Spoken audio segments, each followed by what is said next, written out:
to North America. The vengeance is here. We have amazing lineup. We have 17 amazing arm wrestling super matches going to be streamed live from here, Orlando, Florida. 17. That's the lucky number this time. I'm joined by Jerry, by Cobra Rhodes, Travis Bajan, Corey West, and all these amazing athletes around us. It's going to be epic. I want to read the room. First, we have a legend here. Jerry, how does it feel to be part of this event? It's absolutely amazing. I'm glad to be here.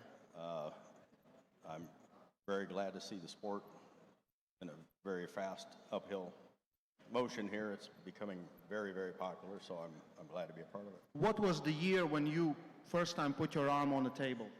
1981. 1981. That's a long time ago. So do you see this as a big growth in our sport? Did you ever imagine arm wrestling could be somewhere where it is now? Or it always was the dream? It was a dream. I'd always hoped it progressed to where it is, and it's still progressing further. I mean, with Engen and his tournaments here, it's just pushing beyond the boundaries of what I thought was going to happen. So it's just great. I have another one on my right. I'm going to give a mic to him. This man lit up arm wrestling table like no one else, and no one has done it ever or after. Cobra Rhodes. How does it feel, sir? Cobra Rhodes, guys, come on.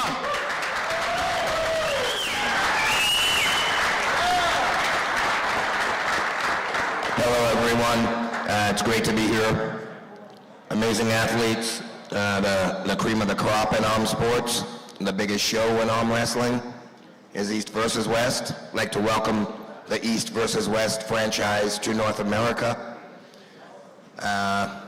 Outstanding. I'm excited to be here. Let's get banging. I hate talking anyway. I just want to see guys chalk up and ladies chalk up, and let's quit your grinning and drop your linen. I know you hate talking, but listen, brother, listen. Take it back. You've been part of these events. What does it mean East versus West comes to North America? What does it mean for you and for the people around? Well, for myself, I'm just thankful that the sport still goes on. You know, when I got into this thing, the first time I put my elbow on the table was 1979, and I had dreams of Olympic aspirations. That's what they told me when I was a kid. We're going to the Olympics, Olympic, and I learned in the mid-'80s that the Olympics I could care less about as far as the sport's concerned, because our subculture is different than anything I've ever been a part of. There's a sweet savagery to it that you that are in the audience, you understand it, because obviously you drank the Kool-Aid. So we all suffer together, we all rise together, we all fall together, and I'm proud of all you guys, what we do. Savagery, that was on point. And I really look at this as our Olympics. So for everyone tuning in today, this is the press conference. As usually, we're going to do two parts. First part, I'm going to be in charge, and the second part, Neil Pickup is going to take over, because we have 17 super matches. That's 34 athletes. If my counting is right, and my counting is sometimes right. So we start the day with the left arm at 105 kilos. From France, we have Aymeric Pedins. And here from North America, Jonathan Breida. Both are no strangers to East versus West franchise. This probably will be a bigger event than they have ever been a part. Jonathan, how does it feel to be back?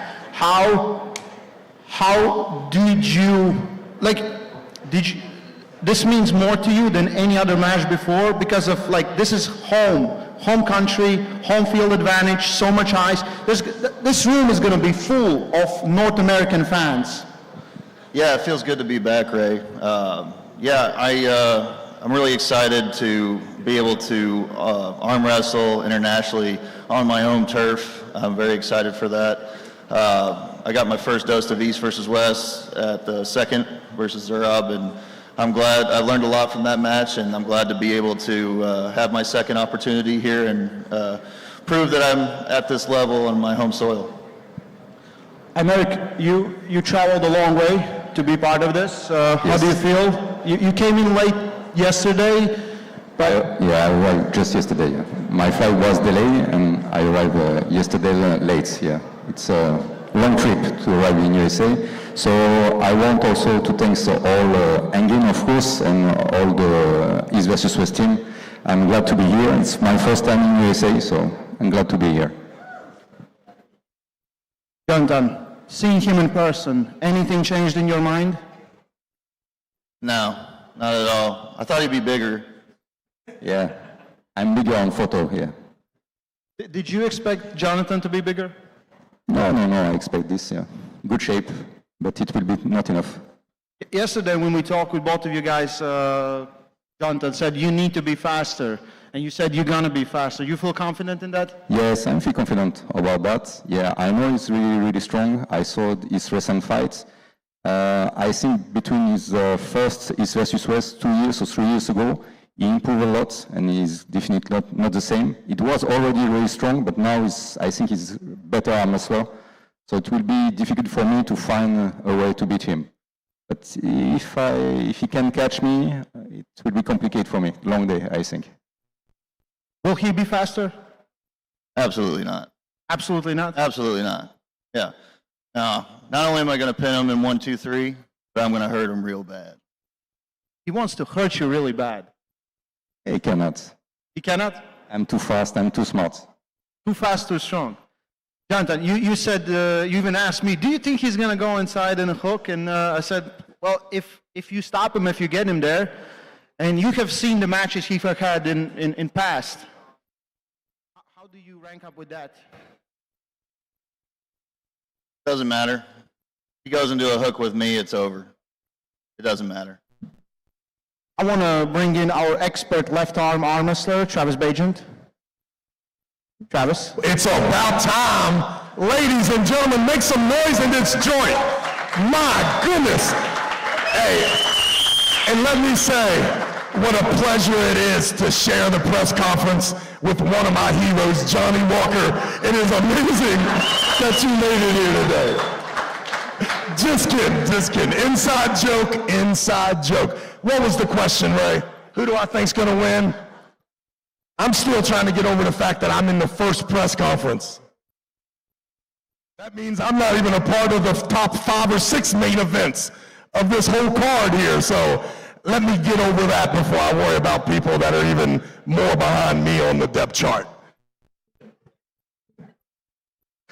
Travis Bajent. That's a great answer, to be honest. Yeah, that's everything we expected. This is one of 3, if I'm correct, left arm matches. Jonathan versus Americ. We're gonna go to the one that North America has been waiting for, I would say, last 5 years. Am I correct? Paul Talbot versus Sedekan. Are you guys excited for that one? This is absolutely. The winner will be number 1 at 85 kilos in North America, I think undisputed. I still can fathom that they have never met. Paul, how was it that you guys kept avoiding each other? I don't really know, actually. It came up in a couple of people's conversations, but it just never worked out. I got injured about 1.5 years ago, so I wasn't able to travel out west, but he doesn't seem to come out east. I don't go west, so we never matched up in any tournament.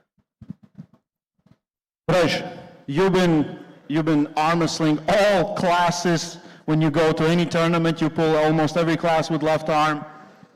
How much you know about your opponent, Paul Talbot?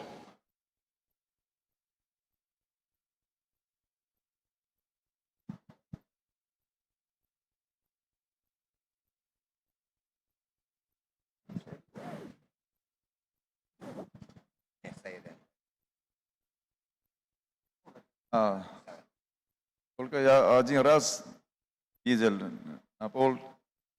Ну, хорошее настроение, что, как сказать, думаю, очень тяжелая борьба будет. Yeah, I only saw Paul once, and we pulled a bit at the side table. I feel confident, I feel good. I think it's going to be a hard match for me. So Paul Talbot is probably right now absolutely best North American we have here, and he's facing you. Like, am I correct? Did he pull lefty tournament with Dave Chaffee? Dave, did that happen? Did he pull lefty, Vrej, with you in Vegas? Olympia? This was in Orlando about 3 years ago, yeah. It was, And he beat you, right? he did, yeah, he did beat me. Like, so. what do you think about this match? Like, how impressive is that man? He's very impressive, no doubt, but I pulled with Paul about a month ago, and Paul is, I'm going to tell you what, he's more impressive. I'm going with Paul, 100%. Going with Paul? Going with Paul, he feels incredible. Oh, North America. Can you translate that for Vrej?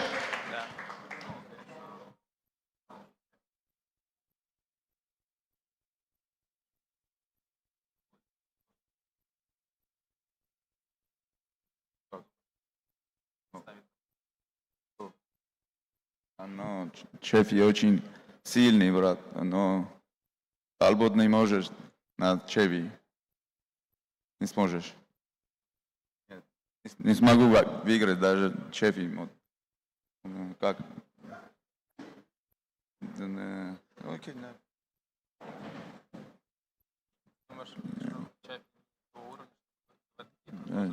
Chaffee очень сильный, брат. Chaffee даже уровень очень большой. Ну, ты его выиграл. Ну, 2 фола выиграл. Все ты там выиграл. Это ничего не значит. Can you translate?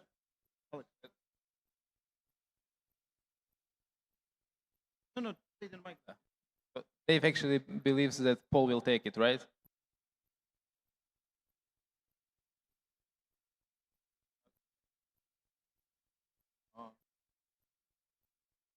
Yeah, it's in his mind.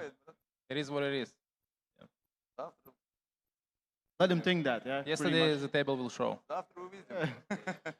Paul, listen, you told me that as you looked at Vrej matches, everyone's pulling him wrong. Do you believe that you have the key to beat this guy? Because everyone knows, everyone can get them to a position. The finishing part is the hardest part. And how much work have you put in to do that? Yeah, stylistically, I feel like I have, or anybody. My style, is, I guess you could say, I feel like I have a chance of not only getting where I need to. Like I said, he's got a ton of sticky spots. Versatile position, really, but I've trained hard enough in those finish.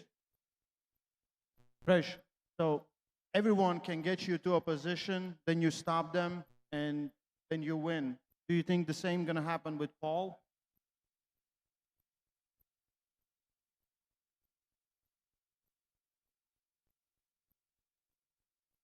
The last question. I said everyone can get Vrej to a position, and then Vrej beats them. Do you think the same scenario will happen with Paul, or he has a different game plan for this one?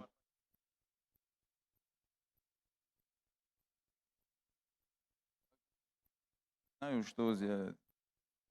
Завтра увидим все, как должен получаться. I have no prediction how it will go. Then. Again, Travis Bajan. I have to. You're the left arm specialist. Probably one of the greatest, if not the greatest. Yes, That's probably it. the greatest. Probably. Questionable. You have seen Vrej doing incredible things, but as everyone I speak to, they say Paul is more than ready.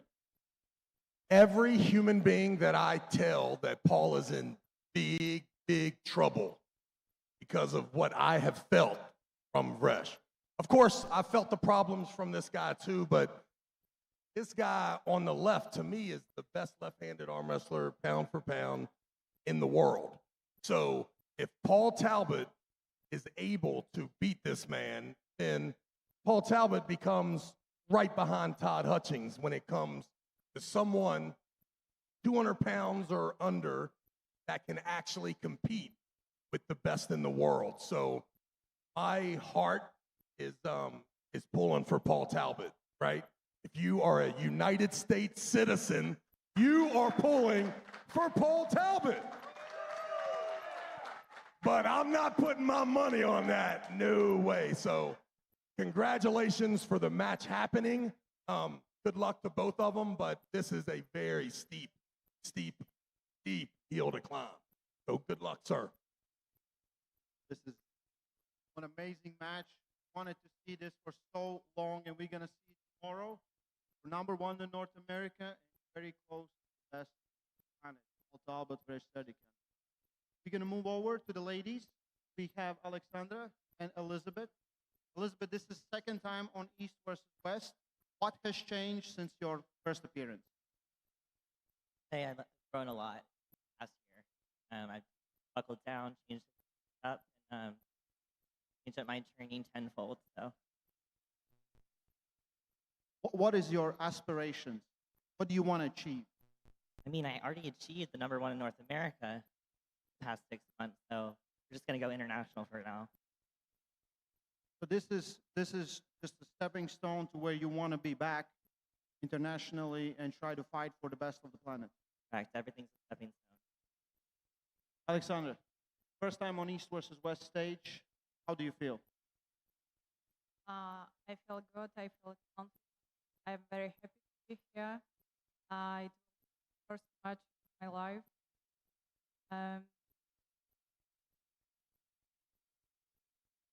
I don't want. I can't wait with Elizabeth, nice girl. I saw many videos in social media. She worked hard. She have a big future in arm wrestling, and I can't wait with her. I saw that you've been traveling around and training with some of the strongest arms on the planet, Denis Teplenko, Alexei Voivoda, the Luya family, right? Did that help you prepare for this match?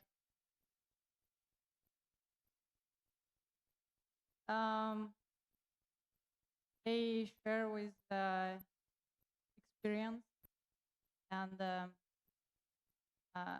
I'm many years in arm wrestling, and I think I have my experience, and now this couple months I work on my endurance. But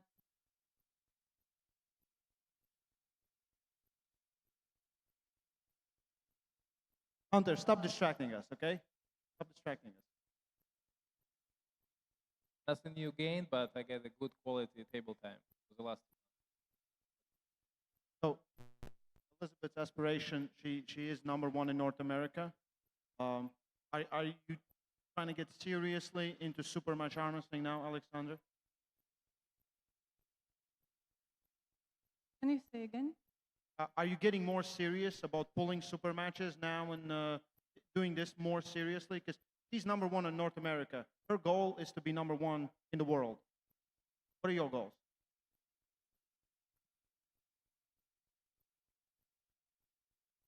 I think I have enough power, enough technique, and I need only endurance. Elizabeth, where do you think she strong? What's the biggest threat from Alexandra? I think I need to stay out of the strap with her. I think her game is strap. Strap. But you feel everything else, technique-wise, you should be good? I think that I've only grown and I've learned a few things. I have something up my sleeve. So this is second time you're pulling, and again, you won the qualifier to qualify for a chance to pull on East West. Would you encourage everyone to do that, to come to qualifiers? Yeah, of course. I even encouraged Alexandra to come because she was a North American. So, I mean, everyone's welcome to come out, qualify, pull. It's kind of disappointing when you get up there and you don't see all the girls there. Alexandra, everything about Elizabeth says she's strong. I know she's strong. I saw how she training heavyweight, but I have a question on your, and tomorrow I will be waiting your mistakes. We are all waiting for this match. Thank you, ladies. This is the only ladies match on the card. And now we go to the guys that were giving each other a finger about 2 minutes ago. Hunter versus Doug. I'll let you guys. Yeah, Doug, you have a response to that? Fuck that dude. Everybody give Doug a hand for his early retirement. Look, I ain't losing to this little redneck. Doug cannot beat me in nothing. Don't cut me off, boy. I said I ain't losing to this little redneck leprechaun. You can't beat me at nothing. You old, you fragile. Look at you. Fit to blow away. What? Can anybody hear anything that these two guys are saying? One at a time. One at a time. I said don't cut me off. We need to talk clearly into the mic because there's some good stuff right here, okay? Somebody got a translator for this dude? Hey, Alex, don't go nowhere. We need a translator for this. Speak with your chest, boy. All right, here's what I heard. This guy needs a translator for this boy. And then what was your response? Speak with your chest, boy. Speak with your chest, boy. I still don't understand him. I didn't hear that. Still can't understand him. Can't understand him. I need We a translator. cannot understand your ass, is what he said. I just hope he enjoys all this because this is the last time. They ain't calling his ass back when I'm done with him. Remember, you're here because of me. This is your last press conference, is what he said. You're here because of me. I'm setting a record with his old ass. Hey, shut your ass up out there. Look, you're here because of me. And that's the truth. I put you on this card. I'm glad you got over You're the welcome. period. I'm glad you got over You're the period welcome. cramps. He called his wife. He said, break out the red panties, just like Conor McGregor, right? Like you want to be. I Well, am I'll the tell you McGregor this. of this. After I get done with your Let ass, me clarify this, Doug. You are saying Hunter received this opportunity only because of you. yeah, he's going around winning all these little fairs and winning stuffed animals at the fair. This ain't the YMCA, Hunter. That's what he's saying. This is the big time ticket. Are you ready for what Doug invited you to? All I know is he was supposed to pull the man beside me. They replaced him with me. So you know who the money man is.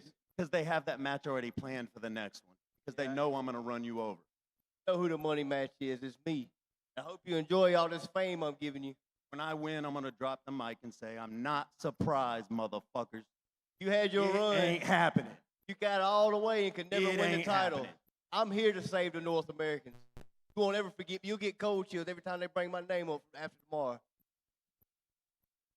You're going to know his name save North after America. tomorrow. With this table right here, you're going to save North America. This guy's going to be the one. Shut up. Well, Doug, we are in fact looking for a savior under around 175. So if Hunter is the guy, we would welcome it. All I know is I back up all the shit I talk.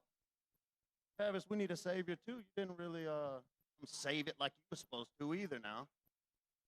Hold on here. I definitely didn't hear that. Please say it again. I said you were supposed to save us too now. Why do you think we're looking for a savior?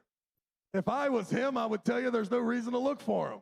Now listen, here's the deal. The truth is that this guy either is the guy, and if he is the guy, he's going to run you over, okay? If he's not the guy, then we're in the same position that we've been in, and you ain't the guy, okay? Tomorrow we will find out what an absolute amazing, listen, make some noise out there. This is the reason you came. Doug Ehrlich, Hunter Noltz, by far the main event of the evening. Thank you, Travis. I have nothing to ask these guys. I just want to see them get back on table and go at it. Both been firing up ever since we started doing the first podcast, and then we did the interview, and nothing has changed. I believe this will be one of the most explosive matches of the night. Don't freaking miss it. Then we go to Artem Taranenko versus the GOAT, Mindaugas Tarasaitis. Mindaugas, tell everyone, is Artem on your level? Well, I'm a little bit more humble this time. I'm not gonna say that he's not. I think the match is quite close, to be honest. I know many people are thinking that I might win 3-0 in an easy manner, but we are about to find out. I am ready. I am fully ready.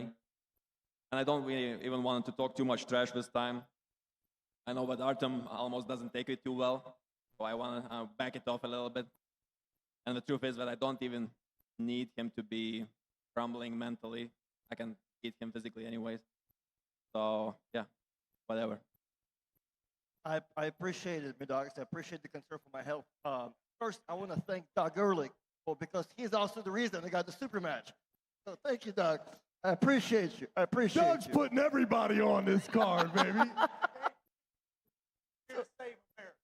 Thank you, Doug. You're the savior. You got any questions, Ray? Oh, do you have a response to that? I said I appreciate his concern for my health, and I mean, I feel good. So people don't think you're on the same level as the 70-kilo world champ. I mean, dude, I lost to Ryan Bowen. Like, it doesn't get any lower than that, so it's all good. So I feel like if there's any way I can lose to him, it doesn't get as bad, but I also don't see it happening whatsoever. So this is a good day. This is for you back-to-back, East versus West. Who has more to lose in this one? Oh, dude, definitely him. He has to do so much explanation, so many videos to the family, to the crowd, to himself. Probably not going to sleep for the next 3 days. Yeah, I'm not losing against somebody who lost to Ryan Bowen. I'm nope. I'll sleep good tonight.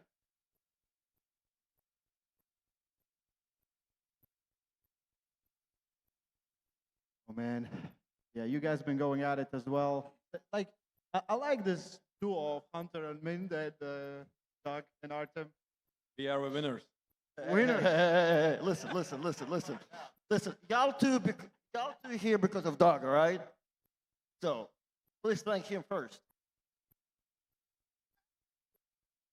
We got it.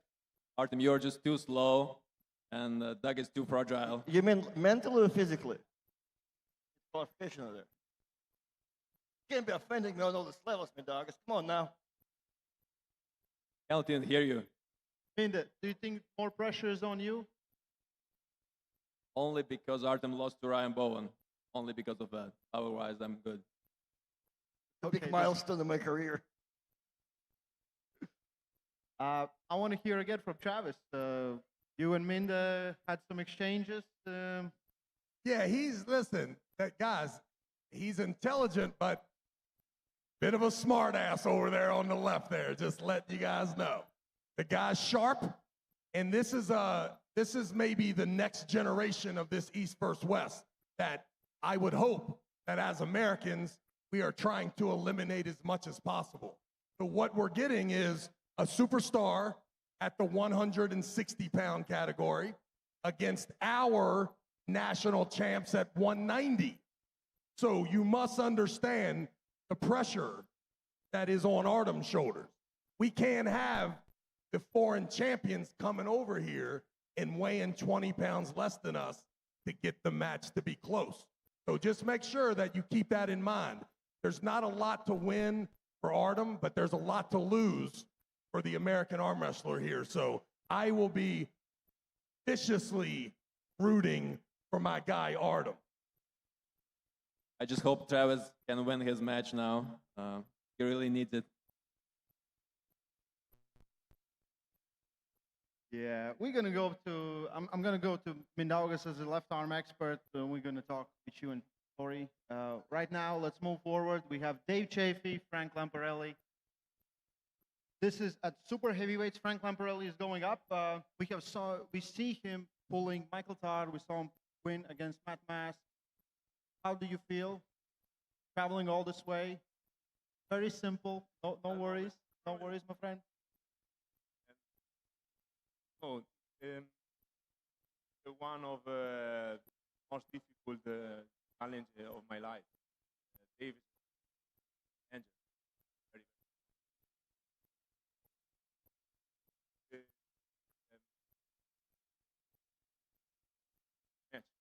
match.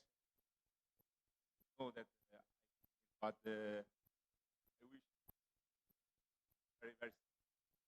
Dave, are you buying any of this? When I talked with him before Matt Mass, he said like, I don't know. And then I talked with him before Michael Todd, he said, I don't know why I'm having these matches. I'm not on the same level. Do you think it's a strategy? He kind of puts himself a little bit low. He's like, oh, Dave's very strong. I'm like, and Definitely not fooling me.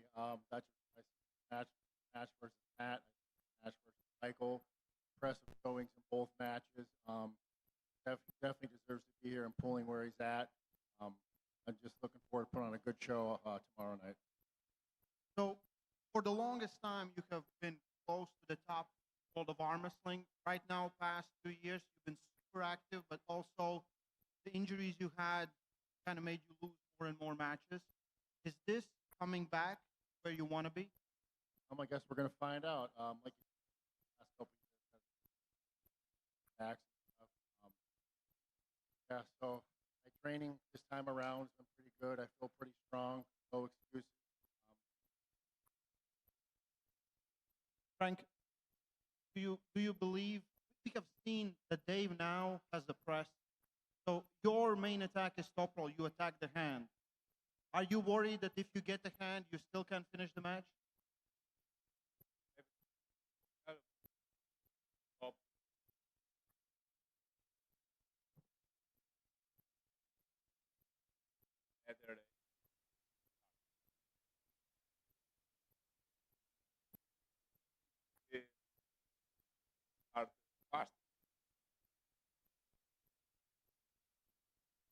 He's too nice. Like, I don't know. So you also think he's going to attack your hand viciously? 100%. I've seen his hand, his top roll is incredible. Probably one of the best I've seen. I'm ready for that. Also, hard to pull him. Like the nicest guy in the world. He's always got a smile on his face. So I'm going to find a way tomorrow to get fired up. Okay, I'm going to go here to Legend. Harry, let's talk. You know Dave. You know Dave very well. So where does he rank with all-time best heavyweights in North America, in your opinion?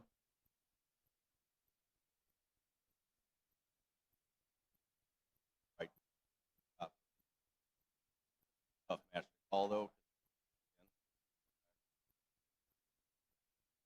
had a lot of power. Top roll like that. It's going to be a very interesting match. Really tough one to call. Yeah. Are you rooting for Dave? I'm rooting for Dave, absolutely. I mean, if Dave can stop him, he gets in Dave's power. If Dave has his power back, I say Dave. So. Cobra. Yes. Dave and Frank. Ciao. Ciao, Cobra. You have excellent Italian. I've been watching Frank for his whole career. He's a very, very exciting arm wrestler. He knows what he's doing. It's rare that he makes mistakes. He wins his matches or he's defeated. Dave Chaffee, on the other hand, I've had the unfortunate I had to lock up with the guy once, and my feelings are still hurt about it. So there's maybe 3-4 humans that I've locked up with, no, not you, that had that kind of strength. And he's a one-of-a-kind, an enigma, if you will, in our sport. And I'd like to see his technique sharpen up a little bit. I'd like to see him close his hand a little bit, make his matches easier. But some kids, there is a progression to things. So it's a marathon. It's not a sprint. He's strong as all get out. So it would be insane if Frank like jumped inside with him. I'd like to see something like that, well, with no bones popping. But if Frank went inside and could handle Dave Chaffee, I think it would light the roof off this place. So that's all I got. Dave, pulling on this event in North America with probably the greatest North American pullers of all time, what does it mean to you? It means a ton, like you said before. As soon as I found out about the event being in North America for the first time, I talked to Angan, asked him if I could be in the card. He said absolutely. You got Frank as an opponent. It means the world. And it would mean even more if I could pull out a win tomorrow for North America. So absolutely. On this card, do you feel like this is the best representation of North American arm wrestling? Right now on this card, is this the best representation of North American arm wrestling? Take a look around. What do you think? Because we have 10 years in, 20 years in, 30 years in, 40 years in, and whatever, how long has John been pulling, right? No, Travis, no. Okay, guys, we're going to move forward to one of the biggest rematches on the card. We have Captain America and Paul Linn. Guys, come on.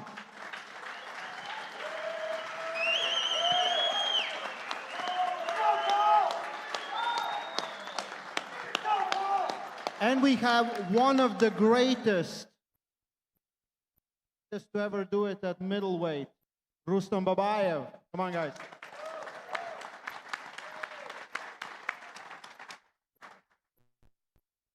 Paul, what has changed since your last meeting? It's been about a little bit over a year. I think studying Rustam, he looks much stronger than the last version. Incredible, exactly. 3-2 loss, but it probably was decided by the buckle. So right now, he's the only one in this category to have tested correctly at that level. So he's got to be better. I think I'm better too. Find out tomorrow. The first time you met, you were up 2-0, and then an injury, and most likely for you, it didn't feel as a victory. How much would this mean to you to win on home turf, a big match, legend? Yeah, you know, the impact of that last match would be,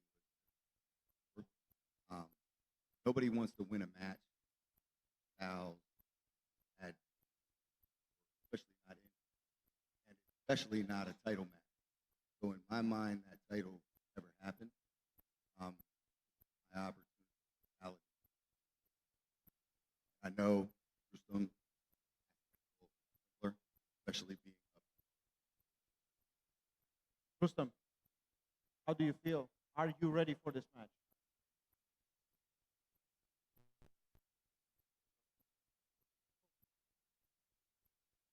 Come help us with translation.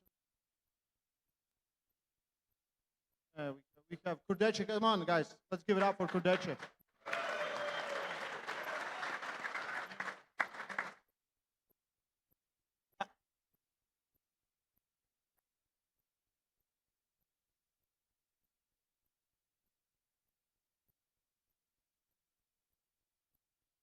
Rustam say what the next question. So, how does he feel in preparation for this match? Does he feel ready? Готовился хорошо.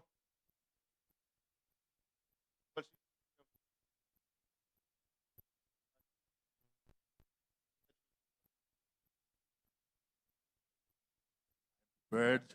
I'm here to win. I feel ready.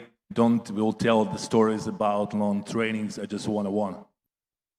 So last time you guys met, you got injured on round number 3. Is that still back of your mind, or you have no problem now going 100% on the table?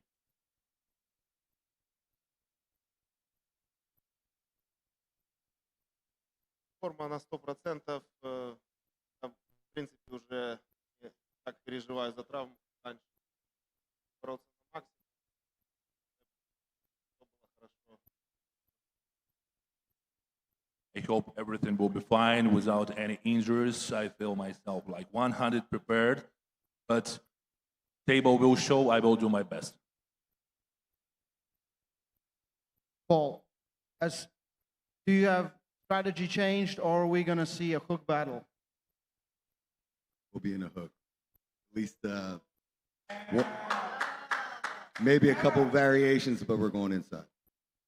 Your last outing versus Lachlan Deere was extremely impressive, and I think you have a lot of confidence in your inside move, and you executed perfectly. Do you think the fact that he got injured in a match with you, would you think that kind of still is on his mind? Rustam is an incredibly established puller with a resume that I could never hope to contest. If you've been competing at this level for that long, I highly doubt that that level of competitor thinks about injury, concern with anything like that. So maybe there's something subconscious, but I think when you hit a certain level of competition, you're able to elevate above that. Rustam, will we see something different from you? You definitely looked at his accomplishments ever since you pulled with him. Will we see something different from you, or the game plan is the same as always?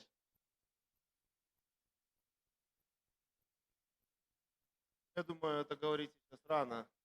Буду бороться, а там уже увидите. For some time, you were known as probably the best 95 kilo pull on the planet, and then you went to pull heavyweights. Is right now you want to get back to winning the title and establishing yourself as number 195? Is that the goal?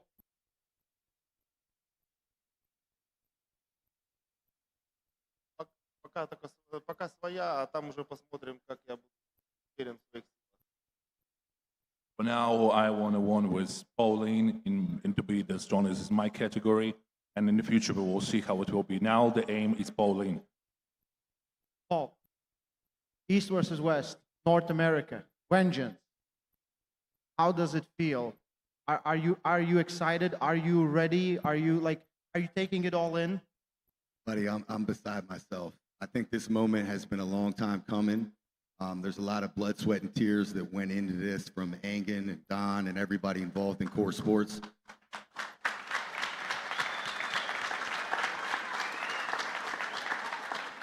We've been talking a good amount of time about how an event would look like in North America.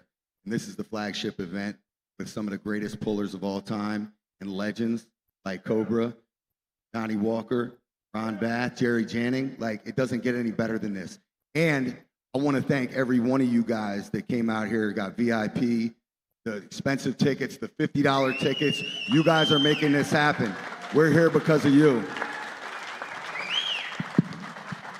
Kobe Rhodes, you know both of these athletes very, very well. Rustam, legend of arm wrestling, and Paul Linn is the hope of North America, and we call him Captain America. This match is the rematch. What does it mean for North Americans for Paul to win this one? I'm really not on that North American, European tip, even though this is the East versus West thing. As far as like the top level, there's levels to every game. And these two guys, Paul is my favorite North American arm wrestler. Actually, there's two Pauls that I care about very much in North American arm wrestling. But one, I'm angry with, I'm bitter. But this Paul here that we're talking about is my guy. So, be a dream come true for him to unseat the legend, Ukrainian legend. This guy, you guys might not know much about Babayev. You haven't seen him on our soil, but this guy eats nails for breakfast. He's one of the most regimented, hard-driven, grinding arm wrestlers in the game. So for Paul, I mean, yeah, they banged and there was an injury in the past. Right now, they're both on fire. I think we're going to see one of the most exciting matches of the night between these two tomorrow. I'm just happy to see that. It's going to be cracking. I think everyone in the world of arm wrestling is excited to see this rematch. It's definitely vengeance, and we'll see who brings it. Coming back from an injury and coming back from a loss. We'll see how this goes. We move forward to come on, let's go. Matt Mask, so first ask your kids to step out of the room, Matt Mask. When Lars is speaking, you can bring them back. Lars never curses. Matt, what can you tell about pulling this man from Norwegian? It's probably been close to a decade since I got to hold hands with Lars. A lot has changed in the man since we did last grip up. He's obviously a little more deflated, a little more leaner. He's a little more versatile in the way he arm wrestles now compared to how he used to. He used to be more of a one-trick pony. Now he's a little more versatile, hitting the outside with that King's move. Both of the moves that we all love to see, the King's move and the press, are both in his arsenal. I've been training my ass off for the last couple of years for both of those moves. So I'm feeling pretty good about where I'm going to be sitting with direction that he plans on going, regardless which way it is. So, Lars, you coming back from a match versus Michael Todd, very, very different opponent in Matt Mask. Where is your mindset in this one? Where's your mind in this one? I think my mind is in a good place. First, I want to say I'm really happy to be back in the USA competing. It's been a long time. So we're really looking forward to this. And Matt is a very exciting opponent. He brings the heat, he brings the explosion, he brings everything. So I better be at my best if I'm going to stop him. So I'm feeling ready. You guys have history, right? You guys have history. You pulled before. Yeah. We pulled, I think it's 10, 12 years ago. I think it was both right and left. So do you think anything from that still matters? Or you think you both have changed so much that the match is not important at that point? It's very hard to say. He have changed a lot. He's getting a lot better, more experience, and I've slimmed down. But I may have lost some power in certain areas, but I think I'm getting better in other areas. So I think it's a new match, but of course, some things may still be the same.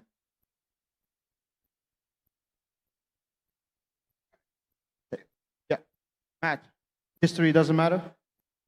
history don't matter. I find the more I tend to pull somebody, the better I tend to pull with them. Just able to feel where their strengths are, where their weaknesses, and every time I grip up with somebody, there's that much more information that travels from there over to me. So we'll see. We'll find out tomorrow. This will be definitely a very, very exciting match. Matt Mass, Lars Rorbaken. Oh, for sure. Travis, is this demotion? What do you think? Say again, sir? Demotion? Demotion. Demoted? What do you say? Am I being demoted? Yeah. What do you mean, currently? On the first part? Yes, 100%. But I also realized that I was also here to carry your ass because you're struggling a little bit with your communication here. So I appreciate all the help. I definitely understand why they put me here. What's the question, man? Corey West, are you a bit afraid of this man? No. Does the size matter in this one? Well, the feeling is not mutual. This guy is scared shitless. I'll tell you right now. Man, come on. Listen, people, I'll tell you. I called, listen. Hold on for a second. He called me 2 this nights Johnny ago. Walker comment is where this is coming from, okay? He called me 2 nights ago. This guy's shaking in his boots. Corey, so I don't know. I know you train at the Monster Factory. So that's scary alone. I seen you trashing everybody in the world left-handed that you come across. This kid called me 2 nights ago. He's shaking in his boots. He's scared. No. Know this, though. Once the lights go on tomorrow night, he's going to try and tear your arm off. Right? Very exciting match. You're a scaredy cat. Nothing else need to be said. You heard that, man. Travis is absolute legend in the world of arm wrestling. Probably one of the greatest, if not the greatest, to ever do it. Say that. You didn't say that with a lot of bass in your voice. Can you repeat that and be more clear about what you just said? Moving along. Corey, what would it mean for you to beat Travis? Man, it's always nice to get to pull the legends, the guys that got us here, and yeah, winning's obviously always the goal. So it'd mean a lot, for sure. Do you think his time is over and this is your time? For sure. Jerry, let's bring you in a little bit. You know Travis. How much you know about this gorilla sitting on your left?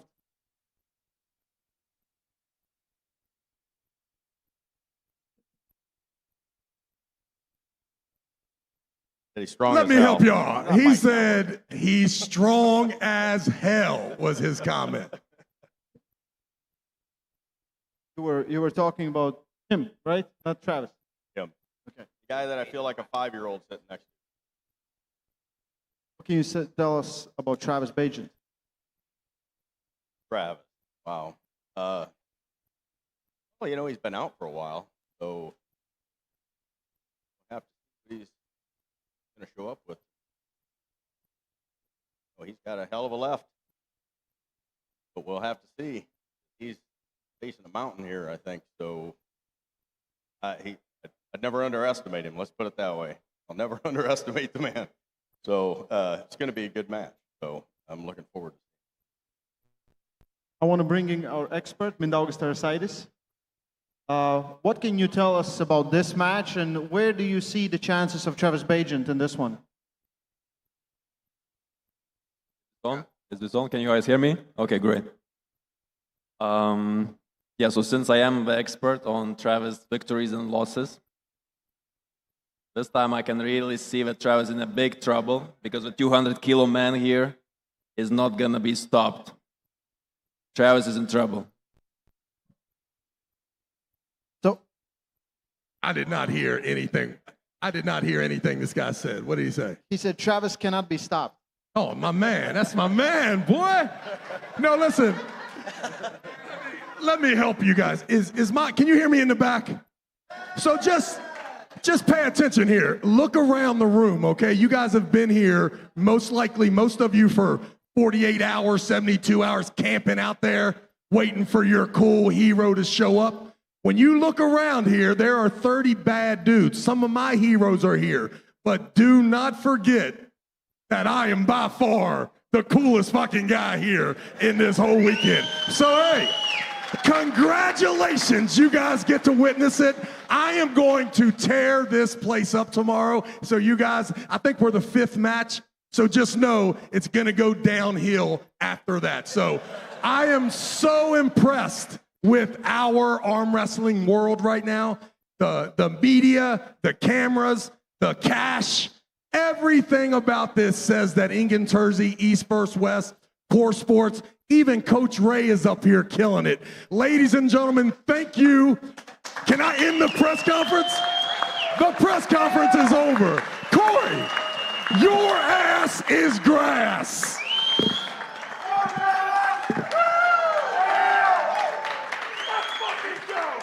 We're going to be back after a 5-minute break or 10-minute break for the second part. Don't miss it. One more time, guys.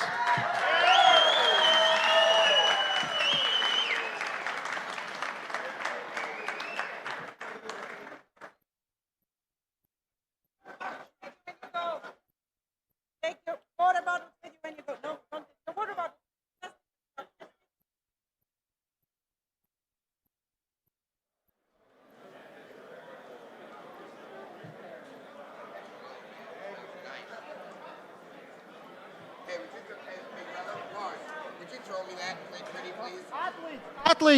Athletes, everyone, listen. After the second part, we're doing the face-offs. Don't go anywhere. If you go anywhere, Anna kills you.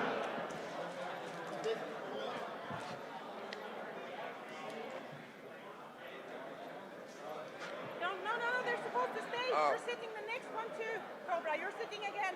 Okay. Yes, please. I got 5 minutes, right? Yes, go. If you need anything, let me know. Yeah, I will. Yes, do it right now. Just put a water on every seat. Thank you.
No,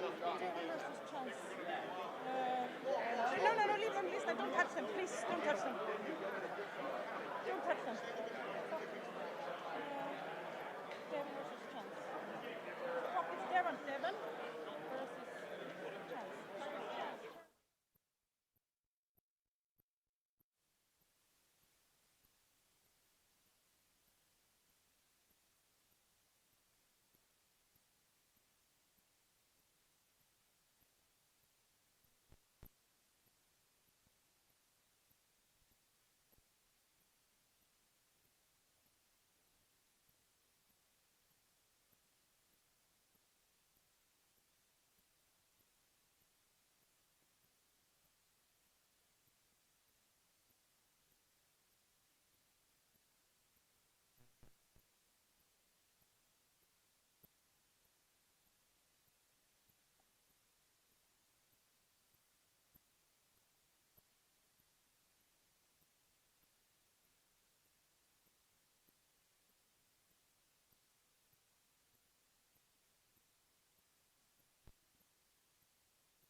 after. It's just going to be swoof, and then it's done. 5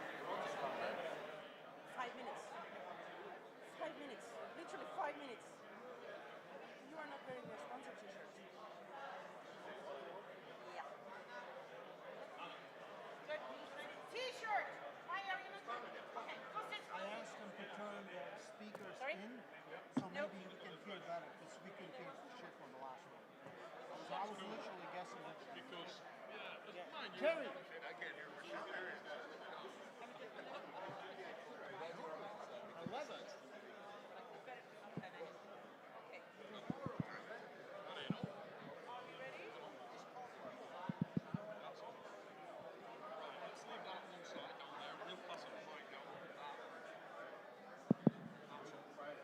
We're going to do again what we did the last time.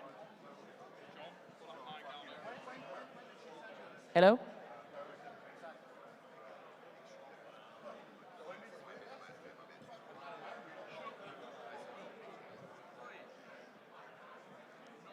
I want to address the athletes. Are you listening to me, guys?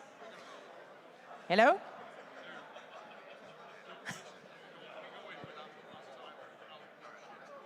Again, athletes, listen.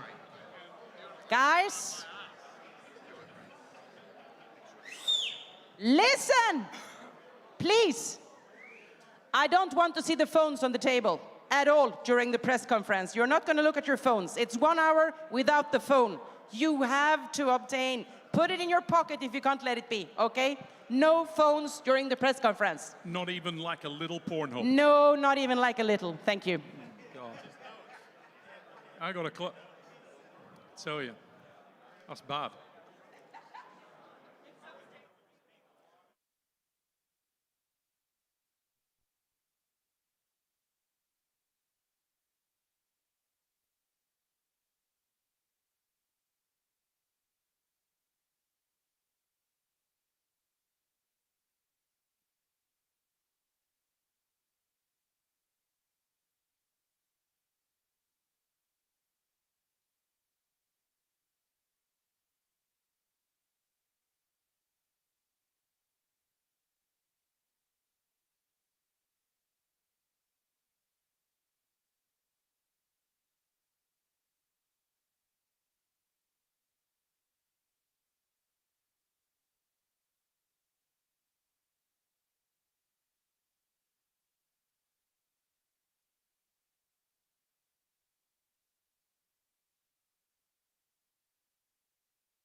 So, honest question for those of you in the crowd.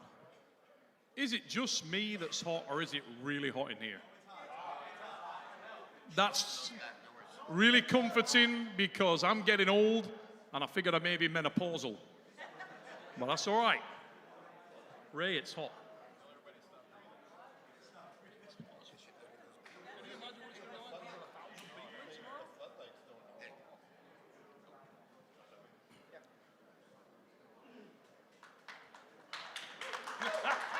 Ladies and gentlemen, welcome to the Sheraton Orlando North Hotel in Florida, USA, for the second part of today's press conference, East versus West, 14 North American Vengeance. And it's a big one, 17 matches.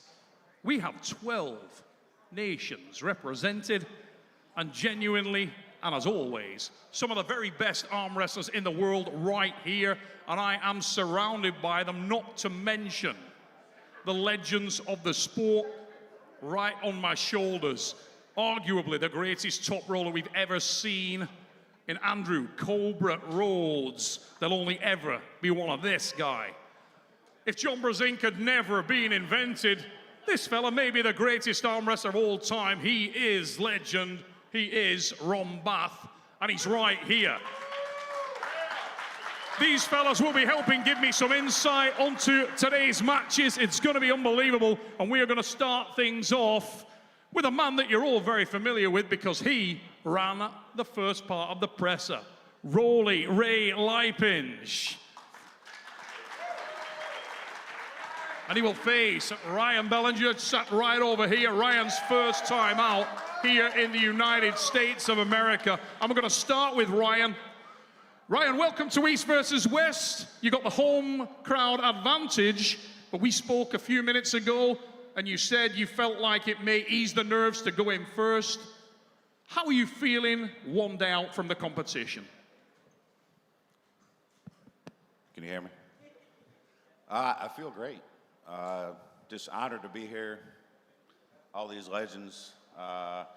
You announcing my name as I come out tomorrow. But yeah, I mean, going first, I think, is the best option for me. Go ahead and knock the dust off and get started. Now, Ryan, it can be said that when you're facing a guy with a big name, it goes two ways. Either you're there as cannon fodder or you're there for the opportunity. And you know all about the man you're facing. And I've seen you in some of the podcast chats saying everywhere this guy goes is my hometown. It's where I live. I love to hook. I love to get into long battles. You're training with guys that the people at home will know, like Aram loves to hook, loves to stay in those long battles. Do you feel like you're going to take this match to Ray Liepiņš, or will he be the guy dictating the pace? I think it could go either way, but I think publicly I'm the underdog because I'm not well known, but I think I can go in there and kind of dictate how it goes and take control. Let's bring in Ray at this time. Ray Liepiņš. You're looking very young, looking very sexy, looking like a powerful man. And you're facing a bigger man in Ryan, 15 kilos. Now, my wife will tell you that size does matter. Do you feel like it does here this weekend? First of all, I want to say how big of honor it is to pull with this, on this card, with these legends here. It's always cool to be part of a production team and do behind-the-scenes stuff, but pulling is the thing that I love most in the world, and I can't wait to get on the table. Ryan, I think the weight kind of matters a little bit, and he has home field advantage, but it's not the first time I've been facing bigger guys. I'm 5 foot something, so I really don't care about that one. I know I prepared well. All I need is a good night's sleep, and I'm ready. Now, we spoke about it a moment ago with Ryan. If this thing hits the hook, many people who follow the sport believe that that's what you do well. It's where you've made your name, and they feel like you may be able to outlast the bigger man. Is that kind of the game plan, or are you going to change it up a little bit in the States? I don't know. I just roll with the match, roll wherever the match takes me, that's where I go. And then in the middle, I kind of will figure out what I want to do and that I'll try to do. But there's few options. I have seen as much as I could how he pulls. The measuring stick, how strong he is, I really don't know. I expect him to be extremely strong in the center table strength. Inside, a lot of power. Everyone has weaknesses, and I'll try to find that weakness because I have to play the game plan of maybe being a smaller and weaker guy, which I don't think I am. Now, experience may matter. We've got some super experienced arm wrestlers here sat at this table who we're going to speak to in just a moment. But it's fair to say that you are a super match specialist. It's what you do. First time out here for Ryan at East versus West. Do you feel like that gives you an advantage, Ray? Oh, it definitely is advantage. Problem with me is sometimes I start very slow, but you know, it doesn't matter how you start, the matter is the ending, and that's what I'm aiming for. So we will see when we get on table. Will he be uncomfortable? Will he be stronger? Maybe he will deny everything I try to do, and then, you know, he will just stop me and I have to figure a different way. But I've been around a long time, pulled many super matches. This is what I do. This is my bread and butter, and I'm ready. Ladies and gentlemen, that is the match that will start the card here at North American Vengeance, East versus West 14 tomorrow night. Remember, if you've not already got your pay-per-view, there's no better time than right now to get in and buy it. Tomorrow night, this action goes down, and this is just the second half of the night. We'll move to our second match, and it is a highly anticipated clash between two legendary arm wrestlers, one from Latvia, the other from North America. We're going to start with the hometown hero. This guy is a legendary top roller. He hails from Alabama. He's brought a biblical beard with him to contest this match, but the hat looks like it may have stayed at home. Justin, the Bama Bull Bishop. This is not your first rodeo with this fella. No, sir. I think it'll be about 6th or 7th or something like that. But the ending's going to be much different. Where are the advantages for you coming into this, mate? When you started, probably made your name initially against this man, it was because your hand and wrist were dominant that day, and you forced a master top roller to chase you and to change what he did. Do you feel like you're in a better place now going into this match? Oh, there's no doubt. I mean, I've been training pretty consistently. The last time we pulled was almost 8 years ago. I was probably 4.5, 5 years in, maybe 6. And now I'm in year 14, 15. So my tool bag's a lot deeper. Strength level is a lot better. Not to say, I'm sure he hasn't taken a backward step, but I was clearly the stronger arm even when I was losing. So, you know, you add the technique to it, the experience. I don't see a lane for him. Now, another one for you, Justin. Obviously, people who follow the sport closely will know that we've seen you go bigger. We've seen you compete at a much higher weight class and still be really competitive. Yesterday, you came here looking like you were carved up. You'd lost a lot of weight. Is this still your homeland in terms of the weight class? Do you feel as strong or stronger in this division? Yeah, I mean, I left the division because nobody wanted to arm wrestle in America. And, you know, we didn't have an international thing like this. So I started pulling at 98, gained a little muscle. You know, for this, I didn't do what I would normally do in the gym as far as like traditional lifts. So I was walking around lighter. It wasn't, the weight cutting was not an issue. You know, I've done it long enough now and enough times to, you know what to do and what not to do. So I feel more than ready. And let's bring in this man. He needs no introduction anywhere in the world, and he is known as the Jedi, Giannis Amolin. Little bit of local support there from Rolly Ray Liepiņš, another one of Latvian boys. But Giannis, East versus West 14, the title, North American Vengeance. Do you believe that? What does it mean? I don't know even. Vengeance. Okay. That's a good place to start, mate, because you don't want to know. Means revenge. The first time you met, when you met him. I need a translator, so. Don't worry, don't talk to Ray, he'll just talk to you about cats. Okay? It's a weird, I'll tell you about that later. The first time you met with Justin, he gave you a little scare. You came back to win.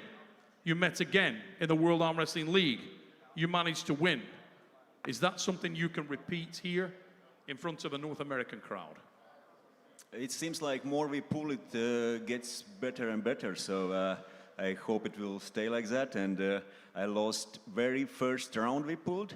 I came back in the finals, and every other fight we pulled after that, I felt more confident, and I could find a way how to finish that fight. So Justin said, after every fight, he felt like he was the strongest man there, but result is what matters. And I hope he will say the same things, that he felt like the strongest one, but we will see what will be the result. Now, you look at where Justin's career has gone, you look at the level of activity. Do you feel like you've been pulling against tougher competition, or would that honor go to Justin? We last saw him at East versus West against Tums. Prior to that, you saw him pull against the GOAT, Mindaugas Terasaitis. He is right there at that upper echelon level in the weight class. Do you still feel like you're ready for this challenge? I am ready, but for sure he's active and pulling a lot, and should be that he's. My last super match was actually 4 or 5 years in arm wars with Jeff Hale and Tom Holland, who is sitting next to me. So it's quite a long time with right arm. I'm talking about right arm. And Justin has been much more active lately, but training is going well. I'm having sparring with top elite class arm wrestlers at normal level, and I'm not like being somewhere hide and away from sports, so all is going good. I would be lying if I would say that I'm in the best shape of my career, but I'm feeling good, I'm feeling ready. I'm happy with my results in gym, and most of my lifts, what I do, I know my results for more than 20 years or 25 years, and the results I see now is good, so looking forward. Yanis, does this match happen in the same way that we've seen the previous matches? Do you feel like technically you know everything there is to know about Justin Bishop, or do you feel like you can change things up, he can change things up? What are we going to see? I don't think there will be some big surprises. It will be slip, it will be straps for sure for beginning, and we both will go for hand control, and it will be fight about hand control. And who will get that control, most likely will win the fight. Now let's talk about hand control with the man that sat just to my right. Few people ever in this sport had better hand control than Cobra at Rhodes. We're looking at two master top rollers, Andy. These guys are both, they've made their living doing what you did so well. Who do you see coming out on top tomorrow, and how do you see this match shaping up? You know, something funny, I was thinking about this match. It can really be explosive, these guys going up top. It can change the weather, actually. I was hoping that these guys would not need straps, and then I just heard Yanis say it's going to the straps automatically. I want to see these two guys commit to closing their hand on each other and see a top rolling exhibition. I'd really love it. I'd give bonus money if these guys could pull this match off without straps. I want to see their hands closed on each other and both committed to out arm wrestle each other. But we'll see what happens. He's not going to hold on. You know that. He's going to run from it. Justin, he says he's going to run from it. Do you feel like you need to run away, Yanis? Do you feel like your hand and wrist is stable enough, robust enough to deal with Justin? You can never know. We can talk about, or I can talk about what I have done in my trainings and my practices, but last time we pulled with Justin was 8 years ago, and it's all history, and I don't know what he has done and how strong he is, so we can give some predictions, but everything what will happen, we will see tomorrow. I wanted to actually bring in Devon Larett.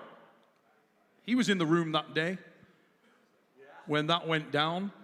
Have we got a mic for Dev? Can we get a mic passed down to Devon for a moment? You keep hold, Justin, and we'll pass this other one down. Yeah, I remember the first day, not too much like what tomorrow will be. And I remember Justin kicked his ass. Fucking stepped up to the table, had his hat on, nice and pretty, and fucking bam! Kaboom! Right to the pad. I mean, it wasn't too complicated. The thing was that it's true, and at that point, I have won 3. Nobody cares about like that. WAF World titles in a row, and all probably. we know is you lost that day here in North American soil, and the rumor is that's going around is you're going to lose again tomorrow. That's And the rumor. The thing is, I had lost for didn't had a loss for 3 years that time, I think. 3 years in a row, I didn't have lost in my category. I can't understand a word So, you're man, saying. I can't understand a word. Nothing you're saying I can hear. You're going to have to get Ray to speak for you. Yeah. You're going to have to get Ray to speak I for will you. ask Ray to translate. And then I saw some beginner from Alabama who everyone said is like a kind strong guy. I was surprised. I'm It's just true. going to say, I think you're in trouble. Everybody out there who thinks he's in trouble, just raise your hands. Yeah, you're in big trouble. You're in big trouble, big trouble. Yeah. And Devon, do you remember who won at the end of the event? Like, he won one round, but who came as a first place at the event? Do you remember that? We're talking about one win, and my record against Justin is 7-1. Hey, you know that. The ref did You know this. what? He There's said many win. matches that I've been in that I've lost. But, for example, the only matches that people talk about when I arm wrestled Taras Ivakin is the first 2 rounds. That's all I remember. And all I remember between you and Justin is bam, right to the pad. I don't care about the rest. All I remember is, and that's what I want to see tomorrow. So have a good sleep tonight. At a run, most important is not who is first at the first 100 meters. It's important who is first at the finish. Would you be willing to run if the distance is unknown? You don't know how long this is. You don't know what you're getting into, man. You think it's a race. You think it's a marathon. This is a 3 foot. This is like, what is that? 12 inches. This is a 12-inch race. Okay, it's no marathon. I don't know what you're talking about. It's 3 rounds. 12 inches. 1, 2, 3. Cobra, what do you think about that? Okay, don't answer that question, Cobra. So, ladies and gentlemen, I think everybody at home, we can agree that a very balanced and unbiased take on that match from Devon Larett. And we'll move to our next match on the card. And ladies and gentlemen, I don't want to be biased myself, but I cannot wait to see the Fury, Craig Tuller, and the Lean Machine, Tom Holland, go at this thing, because this one is overdue. We're going to start with the Fury. Craig Tuller, welcome back, mate. Thanks for having me. And this time? Glad to be here. Thank you, East versus West, Ingan, and everybody in this room. Thank y'all. You can hear the support right now, and it's only going to get more, I'm sure, with the local crowd as it fills this venue and the temperature goes up, up, up tomorrow for your match, mate. Now, you've been a man that has been there or thereabouts in this division for well over a decade. Experience is on your side. You know everything there is to know. You've been there, done it, and worn out the T-shirt. You're facing a rising star of the sport, a man who believes his time is now. Is he right? I've been watching Tom come up as he's been pulling through his career. He's a phenomenal athlete. I'm here for a reason. I like Tom, and I'm gonna go up there to win it, and that's what's gonna happen. We'll bring in Tom Holland to get some feedback on that. Obviously, one thing that we've seen throughout this experience in Florida is that yourself and Craig are very similar in your approach. There's an enormous amount of mutual respect here. You guys look at each other and you know exactly what you're here to do. In terms of his style, his pedigree, his experience, does it count, Tom, or are you just too much? I'm hoping I'm just too much, but time will tell. I mean, I prepped hard for this match. By the time it's over, win or lose, I'm not going to have no regrets on how much effort I put in to train for this match. I know I've done everything I can. Obviously, I'm aware of how powerful Craig is. I know where his strengths are. I know where the gaps are. I'm going to be trying to target the gaps. That's what I do. That's what I do best. One way or another, it's going to be a war. Hopefully, it goes my way. I can see that you're actually struggling to say anything that is even mildly derogatory or advantageous for yourself. On the way over here on the plane, it was actually quite warming to hear you talk about Craig with such high regard. Do you take this as a bit of an honor to pull Craig? 100%. I've been watching Craig since I first came into the sport, like 18 years ago. He's a legend to me, and it is a privilege to be pulling him. And it's a good test for me as well. Like I said, I've been training really hard for this match. It's well overdue, and I'm really looking forward to it, really excited. Now, a lot of people, when they travel to the other side of the world, when the North American team go over to Istanbul, they feel like that may detract from them a little bit. Do you feel like you've had any negative effects coming over here? Do you feel comfortable, ready? Oh, I'm 100% ready. Come out here a few days in advance, so I've had time to adjust. No excuses there. I'm 100% coming in at my best. He's going to get the best version of me. And yeah, like I said, I can't put any... I've got to match his fury, because he's really aggressive on the table. I've got to match it. I've got to try and bring more. If I hold back, he's probably going to take it, so I've got to match him. Now, Craig, coming back to you. The local opinion, when you walk around this place, is that you're a heavy favorite going into this thing. You've pulled the who's who of the middleweight division. Guys sat at this table who are absolutely nailed on. Todd Ziller, John Brazin, all of these guys, you've faced many, many times. You love that? Do you believe that you are at the peak of arm wrestling? Or is this a little bit of a gimme match for you? Do you agree with the room that you're a heavy favorite? I feel like that I'm at the peak of my career right now. I feel like I'm the strongest I've ever been. I don't look at it as in it's a shoe-in for anyone. I mean, I know Tom is dangerous. He's extremely strong. He deserves this match, just like me and everybody here on this platform. I think that this is the best version of me, and he's saying it himself too. So everybody's going to be in for a show, I can promise you. And if you look at this stylistically, Tom's pretty long, rangy guy. He's big at this weight. And this is the biggest we've ever seen him coming in here. Do you believe that that's going to cause you problems from a stylistic perspective? I've pulled a lot of long-levered guys like Tom. I've pulled Nicholas Nanestad, Kevin Bongard, a lot of guys that are built to similarity to them. It creates a problem for a lot of people. His style is a lot like mine also. I think we're going to wind up colliding, and the best man's going to win it. What a matchup. It is going to be awesome, ladies and gentlemen. Remember, East versus West 14, North American Vengeance, going down tomorrow. If you have not already got your pay-per-view, do so now.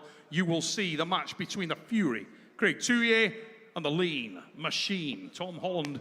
It's going down tomorrow, and we will move on to our next matchup and check out the focus, check out the facial expression and readiness of the monster. There's a look in those eyes which is evil absolute, and he came to do this thing. Michael Todd will face the awesomely powerful rising star from Poland, Kamil Jablonski. And you can feel the tension coming off the table. We're going to start with Kamil. Hi, everyone. Kamil, it's been a hell of a year for you, mate. You came from relative obscurity to landing very, very hard in this sport in the last 18 months. And in that period of time, we've seen you face a who's who of monsters. This is a different kind of monster, and he's in his backyard. Are you ready for this? Yeah, I am ready. And when Engin called me and say, Michael Todd want to pull you, and I told him I will kill him, and Engin say, Michael say same about you, he will kill you, and I told Engin that's the match. We both would need it, so I am so happy. He want to kill me, and I've got same. So it will be great. It will be great fight, because we are both fire on this one. And I'm not sure if anybody ever said anything quite as chilling with a little smile on their face as that one. But there was once this girl. We'll move on. Michael, there's a quiet and chilling air of confidence about that young man. Does it send any kind of shiver down your spine, or do you think you're going to take him to school this weekend? Well, first off, I'm happy to be here. Just like Craig said, being on this stage with everyone else, being here in North America is amazing. I have made no death threats, so that wasn't true. Yeah, I mean, it's awesome that he's so confident. He's a very strong young man. I feel great. I'm ready to arm wrestle. I'd rather be the first match tomorrow. I don't want to wait 11 matches. I want to get this going as quick as possible. I'm as ready as I possibly can be. There's something different going on right now, and I'm ready. Now let's talk about styles. The old adage is they're supposed to make matches, right? You've pressed a lot of guys, and they've run from your press. Tomorrow, are you the guy that makes this man run? Or do you feel like you need to maybe move around what he's going to try to do to you? I mean, if he's willing to go straight at me, I'm going to meet him in the center of the table and let the best man win. If that does not work out for me, I do have an alternate route to victory. I'm just ready to hear go, man. For those people who don't know Michael, you've had surgery, you had restrictive movement. In your early career, it's fair to say that your go-to move was really the press. That's what you were looking for. I know Ron Bath, who we're going to talk to in a moment about that, could tell me about a number of experiences, possibly the NAL most notably, where you guys had an absolutely ridiculous battle, and you were looking to get Ron to that press throughout the entire match. Now, if you look at what Kamil does, your criticism could be that he is that one-trick pony. But if you both step in there and go bone on bone, who do you feel is the stronger man? If I didn't think I was stronger, I wouldn't meet him in the center table. What he say?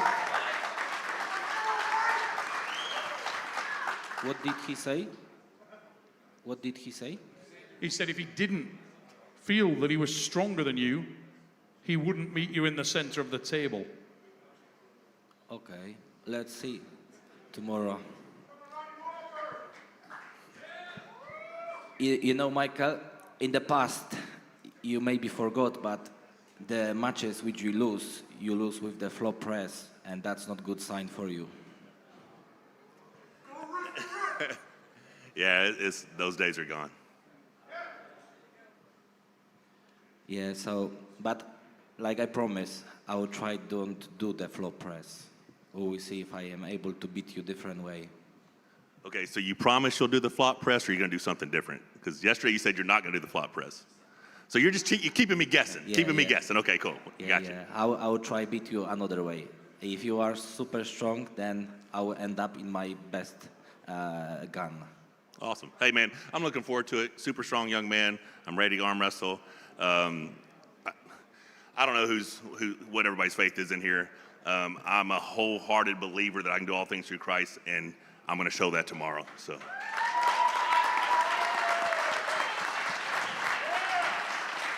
Kamil, let's finish with you. We started with you.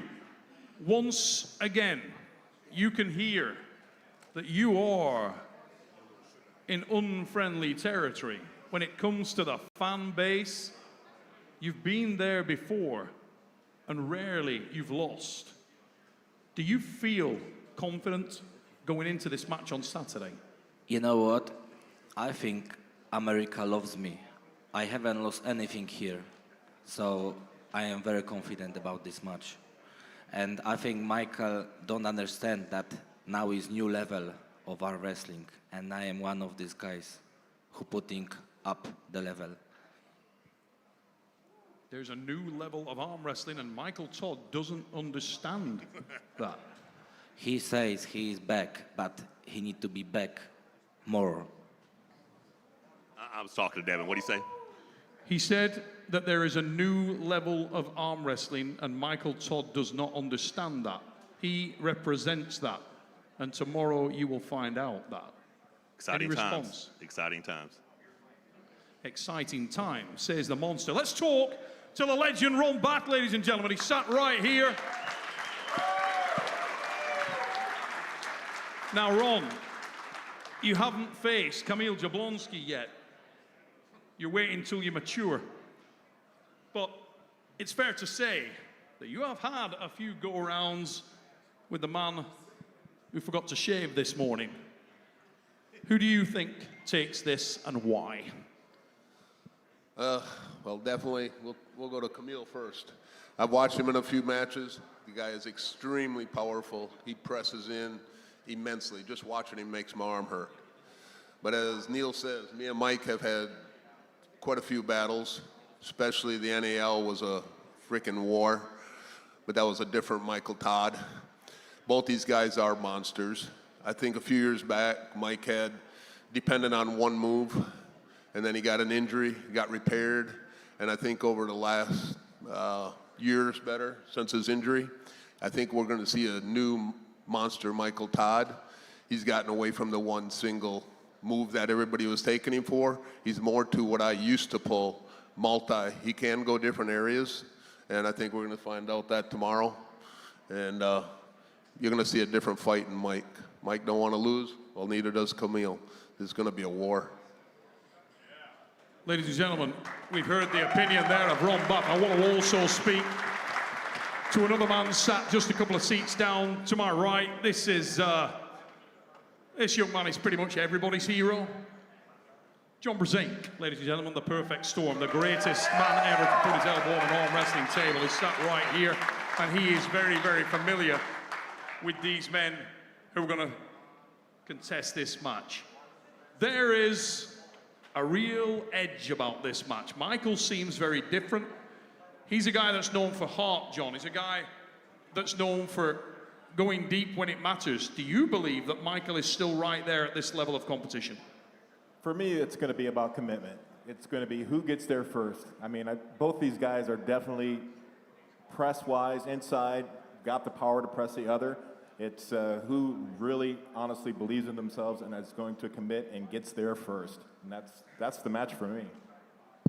Ladies and gentlemen, beautifully and succinctly put by the GOAT, John Brazin.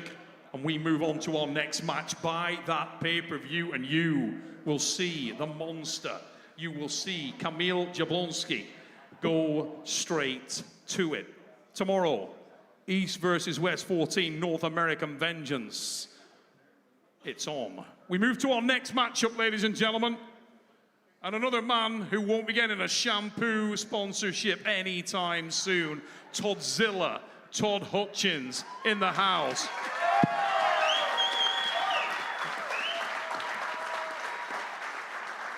Now, Toddzilla, you're back. You've looked insanely powerful in your last few outings, but you are facing a man who has a solid record against you in competition. This weekend, what changes and why? Well, I pretty much have to change everything because he's got a perfect record against me. But before we go much further, I'm glad that East vs. West finally came to North America. I think the great state of Florida is an awesome place to have the debut East vs. West. All right? So to respect that, if there's going to be any spontaneous singing or impromptu karaoke, it should focus on bands from Florida. Because we don't want to hear foreign language singing. We want to hear Leonard Skinner or Allman Brothers or Shinedown or Creed, you know? Now, you spoke about the perfect record that he had against you in competition now. Do you feel like when you look back at those matches, the previous encounters, there's been things you've been able to take away from them? Have you been able to analyze that? And do you feel like this is the same level of guy?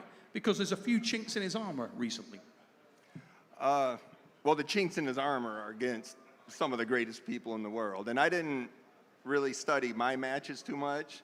I studied his match against this guy sitting next to me. And I studied the match with Irakli. So I didn't see anything I could do with my history with him. So I threw that book out. Let's bring in the singing superstar of Ukraine, Yevgeny Prudnik. Welcome to East versus West. Welcome to the United States of America. And another time that you can underline your dominance against one of the men who's considered the strongest in the sport. Do you feel like you've brought the tools to take down Toddzilla one more time and here in his backyard? Yeah, I don't understand one thing. Hey, Toddzilla, what are you doing here? Last time when we pulled, I warned you, and I wrapped your head, and I bequeathed you long hair, and I said that you will sing with Beatles group, on my opinion. Beatles, yeah. Where is it all? Where is your hair? Where is the group? What did you do with it?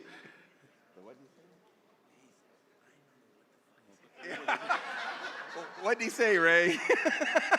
He said last time he rubbed your head, so you should be full head of hair right now. You should be one of the Beatles by now. Oh, What's going on? Oh, I got hair like Cobra. So, but I have to shave it twice a day to keep this look.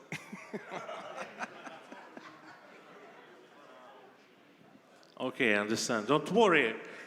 This time, when I win you, I'll wrap your head again, and I bequeath you to sing in another group. For example, Gorillas. You know the Gorillas? Yeah, for example. Windmill, windmill for the land, turn forever hand in hand. Does this remind you of anything? Windmill, windmill, hand in hand. It's your move, it's a song for you, it's wrote for you. Take it all there on your stride, it is calling, falling down. Love forever, love is sweet, oh, forever you and me. Windmill, windmill for the land, is everybody in.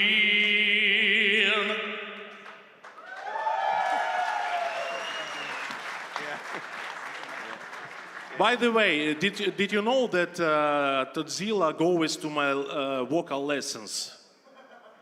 Yeah, really. And he show good results. He sing Smash. Don't believe? I have a video. Just happened to have a video.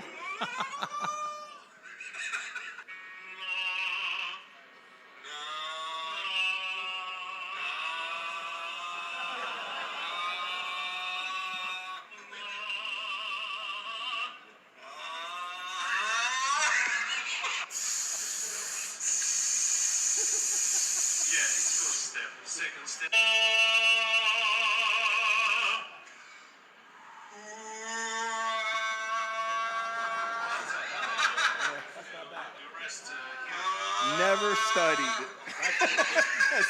Just never studied. Party room. Beautiful. Beautiful. Yes. Say you like to rock. My baby, say you like to roll. My baby, she can dance all night. My baby got no control. You can see this video, full video, on my YouTube channel. Yeah. It's amazing. It's amazing. Well, Todd, it's nice to see that Yevgeny's been in the country 5 minutes and he's already embracing the American way with a shameless plug of his YouTube channel. Lovely darts. We better hold an election soon because I don't want him staying. Yevgeny, one question that a lot of people have said about this match. They were talking to me yesterday. And he said, oh, Yevgeny can finish fast, but if the match stops in a hook, he's in serious trouble. Do you feel like that is the case? Do you feel like you need to get to a position where you're dominant early, or could you beat Todd where he is strong? Could you outlast him in the hook? Are you stronger than Todzilla? I wouldn't stop. I wouldn't stop. If you think that I'm joking with you, no. Everything will be serious tomorrow at the table. Last time you lost, remember this. And this time you will lose. History is cyclical, and this time, tomorrow, on Orlando 10, on August 10 on Orlando here, I'll break your arm. I'll destroy you. I'll tear off your bald head and play soccer with it. But before that, I'll sing a song for you.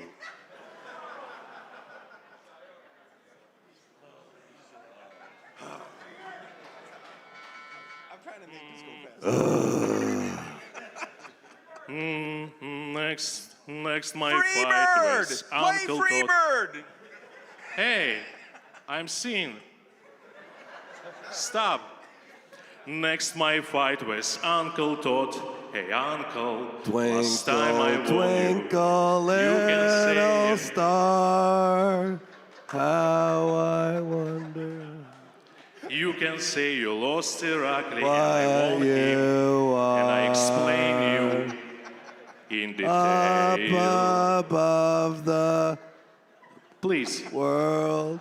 I so won you, you won him, he won me, but I won you again, I won you, you won him, he won me, but I won you again, I won you, you won me, he won me, but I won you again, I won you, you won him, he won me, but I won you again.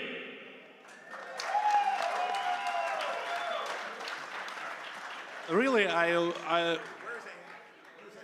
I respect this athlete. I respect Uncle. Where Todd. is that fucking person with the hooked thing that pulls the guy? Where is that guy when we need him? Ladies and gentlemen, you know the commitment of Yevgeny Prudnik when he sat here in 200-degree heat wearing a suit blazer. Toddzilla, tomorrow, the opportunity to do what it says on the poster, North American Vengeance. You've got the crowd behind you. Do you feel like you can feed off that, mate, and can you get this thing done? Yeah, I like my chances tomorrow. Quiet confidence. Tomorrow it goes down, ladies and gentlemen. Remember, pay-per-view tomorrow night, East versus West 14. Buy it now. Yevgeny Prudnik tries to stamp his authority on the match in front of the home crowd, but Toddzilla likes his chances. Eerie confidence about the American, and we move to our next matchup. And this one was a surprise to everybody. A leaner, maybe more relaxed version of No Limits, Devon Larett. And he will face the Floridian, Chance the Tugboat Shaw. Chance, let's start with you, mate. You asked for this. You felt confident. Why? I mean, look at Devon. He looks tiny. Anyone that has ever seen a big version of Devon? Oh, thank you. You really should be eating these because, I mean, you look terrible.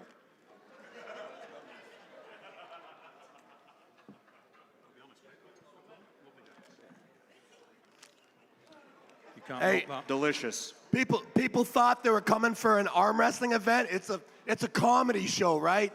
Like me pulling Chance Shaw is a comedy, right? Like, is this a joke? Is this where my arm wrestling career has come to? Cobra, what the fuck is going on? Like, I didn't think I was gonna be fucked up until Saturday night. I feel like this whole thing, like, what is going on in my world? I'm pulling Chance Shaw. I'm gonna murder you, buddy. Like, seriously, it's gonna be the worst. It's like a pro pulling an amateur. It's like if John Brazin decides to pull in this afternoon's tournament. That's what this, like, there is. You can enter, John. Yeah. Buddy, what the fuck are you thinking? I'm thinking I got a layup. I mean, you look terrible. You're like 230 pounds. This is the shriveled up version of you. Like you're sick. Like, I don't know what's going on. None of that matters. Everybody knows it can be my worst day. I can be hungover. I could be intoxicated, 200 pounds, sick with AIDS. In my 70s, you know, I'll be walking up to the buffet line and people are like, Ron Bath, nice to meet you. I'll be like, no, I'm Devon Larett. They're like, oh, okay. But And I'll still beat you. Chance, in no future, in any time, now or in the future or in the past, do you ever belong on the table with me. I'm gonna smear you into the corner like a bad puppy. Like a bad puppy dog. You fucking shit on the floor, put your face in it. Put your face in that thing and never forget, never forget. I wish I was facing a version of you that was capable of that, Devin. I really do. Is your dad here? I think he is, yeah. He's Dan, somewhere. Dan, please, please go up with your son, okay? Go up with your son and take control of that kid, okay? You can't, I know it's supposed to be 18 or 19 and you let him go free. I know, but he still needs you, okay? He still needs you. I don't know how you let him get into this mess, but it's gonna be terrible. It's gonna be terrible tomorrow. Like, imagine a balloon, okay? Round one, a balloon blowing around. Okay, that's round one. He's a grown man. He can make his own choices. Dan, I'm sorry, okay? On behalf of all the guys you pull with Chance, the Florida team, okay, the entire Shaw family, I'm sorry. But there's gonna be one less Shaw, okay? Well, probably, I mean, he might live, but he's gonna be limbless. No more right arm, Chance. It's so over, buddy. I don't think so. I don't think so. Say it loud, buddy. Say loud how you don't think it's good. It is what it is. No, I'm going to kill you tomorrow. First, I'll top roll you, then I'll hook you, and then maybe I'll Kings move you after. Right. Now, we said this I think there's probably about 10 people in Florida that can beat you. I don't even know if you'd make our top 10 right now. In this form, it's terrible. Man, can you guys believe this guy? Can you believe him? Man, I've never heard such funny stuff. Chance Shaw, tomorrow, I am just gonna put on an absolute clinic in dominance, okay? I never thought I'd have this opportunity. Most of my matches are difficult. Normally I'm pulling for a world title or, you know, going after somebody really, really good. This is gonna be a lesson in dominance, all right? Watch closely. Chance, I'm taking everything from you, everything. Everything, Chance. I can't wait to see you try. Do you guys like to roast marshmallows? You know, like that perfect marshmallow, you know, you cook it nice and slowly. So perfect that it might fall into the fire. Chance, it's gonna be, you're gonna be so soft. You are a bit like a marshmallow, you know. That's why I thought of that. And I'm gonna cook you so slowly. Chance Shaw. Delicious. Yeah. It's gonna be so good. So young. Well, how old are you, Chance? 26. Yeah, it's like half my age, man. No chance. Yeah. Buddy, thank you. Seriously, thank you for the money from East versus West. You know, my whole family got to come down on this trip because of you, you know. You're Enjoy welcome. Florida. How the gummy bears, Chance? I got a couple left. I'm good. Is there anything, Chance? Were you just, I mean, you remember the practice poll we had? I remember how easy it was. Do you think I would have It was beat in this room, actually. Just remember, I'm like 7-0 in this room. It was over there, right? It was over there. It was right over there. Yeah. Do you think that you really would have beat me that day? Yeah, just like I'll beat you tomorrow. Do you really think so? I really know so. Okay, now I have another question because I'm always curious about that kind of thing. Anybody, I see somebody with their hands up, I'd like you to pull them down. Anybody who thinks Chance is gonna win, just put your hands up. 1, 2, 3, 4, 5, 6. Dylan, you don't count. 1, 2, 3. Okay, you guys are all from Florida, okay? Okay, you guys are his neighbors. I didn't even see your dad put his hand up. I didn't even see that, okay? He had 2 hands up. And look, nobody at this table put their hand up. Not nobody. Nobody. Oh, am I? You're putting me in a great situation, Devin, right? It's Like not. if No, no it's one not. expects me to win. No, it's not a great situation. Anything better than losing is amazing. It's really not a great situation, Chance. It's really not. It's going to be probably one of the worst situations of your life. Yeah. It's probably going to be traumatizing. Do we have any psychologists in the house? Okay, be on standby, be on alert. It's not just physical, Chance. It's not just physical. Okay? But thank you, Chance. I do like marshmallows. I do like marshmallows very much. Oh, there we go. Yeah, that might help.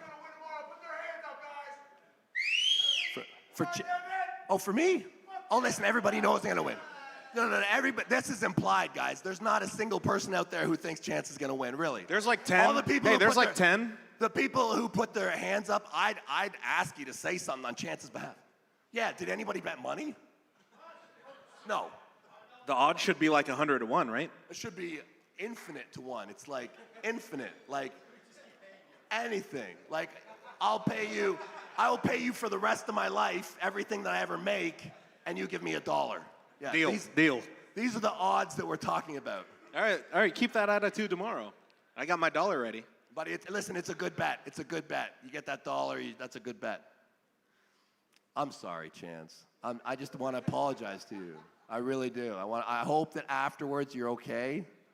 I want to tell everybody, Chance, I don't think he's developmentally delayed. I think he may have made just an error in judgment, okay? I think this is a one-time thing, okay? I don't think this is a pattern, all right? I think it's just he's had a bad week. I think Engen may have talked him into it. I don't know. Yeah. It's okay, buddy. It's okay. Let's just take a moment to check in with a couple of the guys in the room who've experienced matches with Chance Shaw relatively recently. John Brazink, I'm going to go to you again, mate. Yeah, John, what do you think? What do you think? Does Chance have a... You faced Chance not long ago. Get ready, Todd. You're coming soon also. And we're going to go to Ron Bath. But it's fair to say Devon's pretty confident. Do you believe it's justified? John. It's best right now that you just answer with your funniest joke that you know. The funniest joke that you know.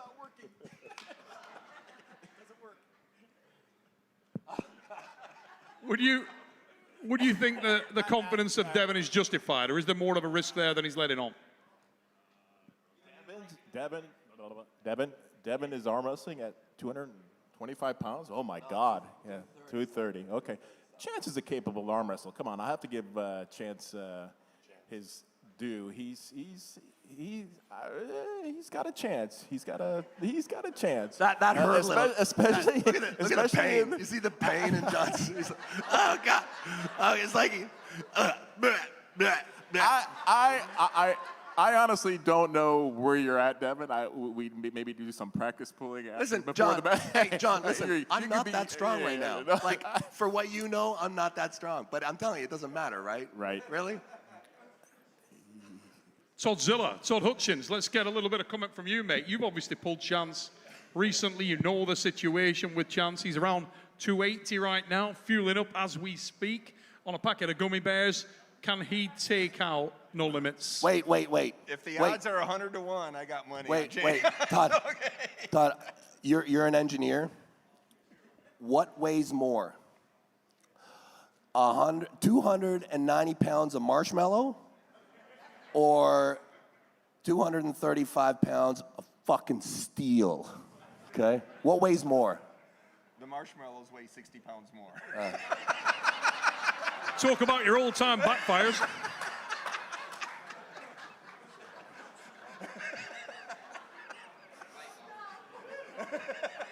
Okay, but if you were gonna build a house and you had 290 pounds of marshmallows. Well, if I was building an ant house, you know. Okay, are we building an ant house here? Is that what we're building? Listen, I lost sight of what we were doing when Giannis and Justin were talking. So. Okay, guys, if we're building ant houses tomorrow, Chance might be the guy that you want to pick, okay? If it's anything other than ant house building or, you know, what was that crash with the airplane where they ate each other, you know? Then you want Chance. Alive, right? Right? If it's alive, you're picking Chance Shaw as your partner every time. Just watching him operate over here, Devon, if it was a gummy bear eating competition, you would be in trouble because he's murdered his way through a lot of them, and he's only warming up. I'm just trying to get him ready, right? Like, I know that Chance loves gummy bears, okay? Maggie, I would love it if you could keep the gummy bears flowing into him from now until the rest of your happy lives together, because that's what this man needs. But for the next 36 hours, he really needs you, okay? Everybody, bring Chance Shaw gummy bears. If you're in the audience tomorrow, I want you to be throwing gummy bears. Throwing gummy bears at Chance every opportunity, okay? I want it Sounds to be like heaven. raining gummy bears. Yeah. Ron Bath, let's go to you next, mate. One of our legends. I can see you're eager and ready to give comment on this one. Super confident. Is it justified? Does he win this match, and does he win it easy? I win. I got to root for Chance because I'm going to root for the underdog. Ron, come on, man. For sure. Come on, man. Ron, I beat you every single time we've ever arm wrestled. No, there's one in Japan. No, that's Japan, I beat you. And then I beat you one. You did not beat me. You're like 18. Guys. You did not beat me. We got the boss on the phone. The boss is on the phone. Oh, whoa. Okay, I'm going to put him on loudspeak. Right, now he's watching. Be on good behavior. All right? Because you think Anna's scary. Never mind. I'll put him on loudspeak. Hang in. I'm going to put you on loudspeak. Here we go. Brace yourselves. Remember that Devon calls him the worst technical guy, so that's all I wanted to say. Repeat that, mate. I just wanted to tell to Todd Hutchings that every time Devon asked him a question, before he answered, he needs to remember that Devon calls him the worst technical guy in arm wrestling. He needs you to remember, Todd, that Devon Larett is the worst technical arm wrestler of all time. You know, I remember as a young arm wrestler, we used to look at Engen as, you know, the most technical, you know, the source, the encyclopedia of arm wrestling. Kids, Engen's now a promoter, okay? Do not look to him. Don't look to him for technical advice. He's now moved on. He's an arm wrestling promoter, okay? Engen doesn't even like the King's move, guys. I mean, Devon. He hung up on you, Devon. Engen hung up on you. I'm sorry, Engen. I'll never say it again. I get the finish. Is it safe to come out? Engen, we love you, mate. Sorry you couldn't be out here. We're gonna wrap this one up and move to our next match because we got a tournament to do today. But I think you can feel it, ladies and gentlemen. It comes tomorrow here. East versus West 14. Get the pay-per-view now. No limits. Devon Larett and the tugboat Chance Shaw will go head-to-head. We move to the next matchup on the card. And there's something special about the super heavyweight division. I'm surrounded by legends, and here is another one. I'm going to give him the title that he loves the most, the gingerbread man. Mate, Jerry Karet is in the house. Jerry, you've been an X-Factor arm wrestler all your life. You're the guy that brings something different. You're the guy that brings something special. You're facing a man who many people believe could be on his way to the very top of this game in Alex Kudecha. Are you going to show him what it's all about here in front of the U.S. crowd tomorrow?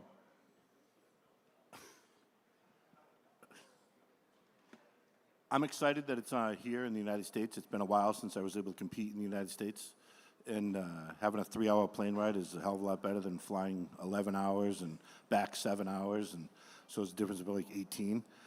It's our hometown. It's our home state. It's our country, right? So it's time to take back.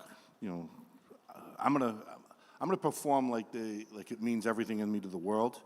I've been doing this for a long time, longer than he's been alive, right? So I'm going against someone that probably went to school with my daughter. So I'm gonna look at it like I'm gonna teach him a lesson like I would teach my kids a lesson, right? But so hats off to Alex. He's a beast. If you stand next to him, everyone looks small, right? So I'm excited to be able to have an amazing version of Alex to go against, so I can see what it takes on the table to win. I'm rooting for a long war, and it's something that I think is going to be inevitable. And I'm really looking forward to the match because he has progressed. He is getting dominant. He is up there. But who wants to go against someone that's weak, right? You want to go against someone that, yeah. Other than Devin, right?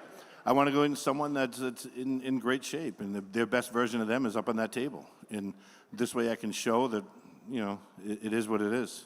I'm in it to win it. Alex Karet, welcome to the show, brother. You're looking large, you're looking ready, and I know with that big smile that you're confident. We spoke yesterday, and I know how much you rate the man you're about to arm wrestle. Tell everybody at home why you feel that you can win here in Florida. First of all, hi to every one of you arm wrestling lovers. About me, I'm really excited. I'm really happy to be here. And before I will answer to the questions of Neil, I would say that, guys from the West, what I believe a lot of guys from the East love you, because you are dream big. When you ask us, guys from the East, about what is your shape now, how is you today, we answering a lot, table will show the answer. And guys from the West always say, I'm already the champion. I'm already strongest, and I will show the best. This is, I really love and like in you all guys from United States and from the West, because you are dream big. And to be champion, I believe that everyone needs to dream big. And this is what about victory. First of all, you need to have this victory here in your mind, and after that, on your hand. And now, about why I'm so confident. Real confidence comes from the results. You always compare your previous version to your version of today. And when you know that you train hard and you put your heart in the training process and you was doing all the best possible, so you know that you can be confident. Reality is that Jerry is a very strong guy. He beat Georgie, he beat Gennady. He actually beat a lot of the strongest guys in the world. He need nothing to prove. He has my respect. He humble in the life, but on the table, he's a real beast. He's a monster. And Jerry, I like you, but tomorrow I will beat you. And we will still be friends after. And don't be sad, nobody. It's a sport. There is two versions how it will be. Now, Jerry, let's come back to you, mate. You've got a very unique move in many respects. Although it is a version of the press, very few people emulate what you do up there, and we've seen you pull an absolute who's who historically in this sport, and people struggle to get around what you do. Do you feel like Alex has ever faced anyone with the type of style that you possess? He's faced a lot of good people, but I don't think he's faced anyone that has the press power that I have, right? I don't think it's comparable to really anyone. And I think that he has a game plan in his mind, but he already openly committed. He says he thinks he's going to beat me inside and wants to go in a hook. So, see, he's still shaking his head yes. He'll be shaking his head, oh shit, tomorrow, right? But but that's all right. I'm looking forward to it because I want to see how much power he has as well. So I think it's going to be an interesting match, and I think the longer the match goes, the more it goes in my favor. I don't visualize this match as being quick at all, and my history on long matches is pretty strong. Now, this is our penultimate match on today's presser. I wanted to bring in a couple of our legends. Andrew Cobra Rhodes right at the side of me. You've known Jerry Karet since he was a puppy, since he came into this game. How do you see this thing panning out tomorrow, and who wins? Yeah, I remember Jerry when he was a teenager coming in, training with us. I'm a New Englander originally. And his style, I love both. I love all armed sports, men and women. I have no beefs with any arm wrestling. But Jerry Karet has a style that many people can watch, see it online, see him go against this guy, see him go against that guy. You really don't know until you poke the bear. When you're at the table with him and the referee says go, it changes people's minds very, very quickly. And a match like this, I mean, the first time I saw Alex, where were we in Malaysia? Was it? Okay. This match, I think there's like one word for this match, shrapnel. Yeah, there'll be shrapnel after this match. It's gonna be awesome. Yeah. Michael Todd, you've been quiet for a little while, mate, but I can see you looking intently across here. Few people have had longer time at the table with Jerry Karet than yourself. Now, you're very familiar with, we actually heard Camille earlier tonight say that there's a new level of arm wrestling, but do you feel like Jerry's style fits right into that new level, and do you feel like he is a favorite here against Alex, or vice versa? I mean, his style obviously fits in with the new breed of arm wrestler because he's beaten most of the guys, right? Like, he had the one loss against Hermes. Everything else has been victories. I don't know who's the favorite. I do believe if the match slows down at all, it goes in Jerry's favor. I mean, there is a lane, and Alex has the tools to potentially have access to that lane. But if that lane gets shut down, Jerry's a very hard guy to finish. Alex, do you feel like this is a match that you need to finish quickly? Do you feel like you need to put Jerry away early? Or if it does turn into a dogfight, we've seen you get in monstrous battles recently. The match with Morozov was unbelievable. Are you ready for a dogfight? I always honestly also love interesting fights, because if it's too quickly, you cannot enjoy the show, yeah? And like a viewer, I wish you guys to watch interesting fight, which will be so intensive and long. But reality for athletes, as soon as possible. And Jerry is a very endurable guy. He very good in this, and the best way is to do it fast and smart. Ladies and gentlemen, what a match in prospect in the super heavyweight division. Big Daddy Jerry Karet will face Alex Karet. Get that pay-per-view now. Link in the description. East versus West 14 is on tomorrow. We move to, we got another comment from Jerry. Just one last thing. Just hello? All right, there it is. If the match lasts as long as it does to do his hair, we're all set. He said if the match lasts as long as your hair, we're all in trouble. No, to do your hair, to do that hair. To look at he spent like an hour fixing that hair. Ladies and gentlemen, buy that pay-per-view. It goes down tomorrow. What a matchup. Will Jerry Karet stamp the authority on it? He's in hometown territory.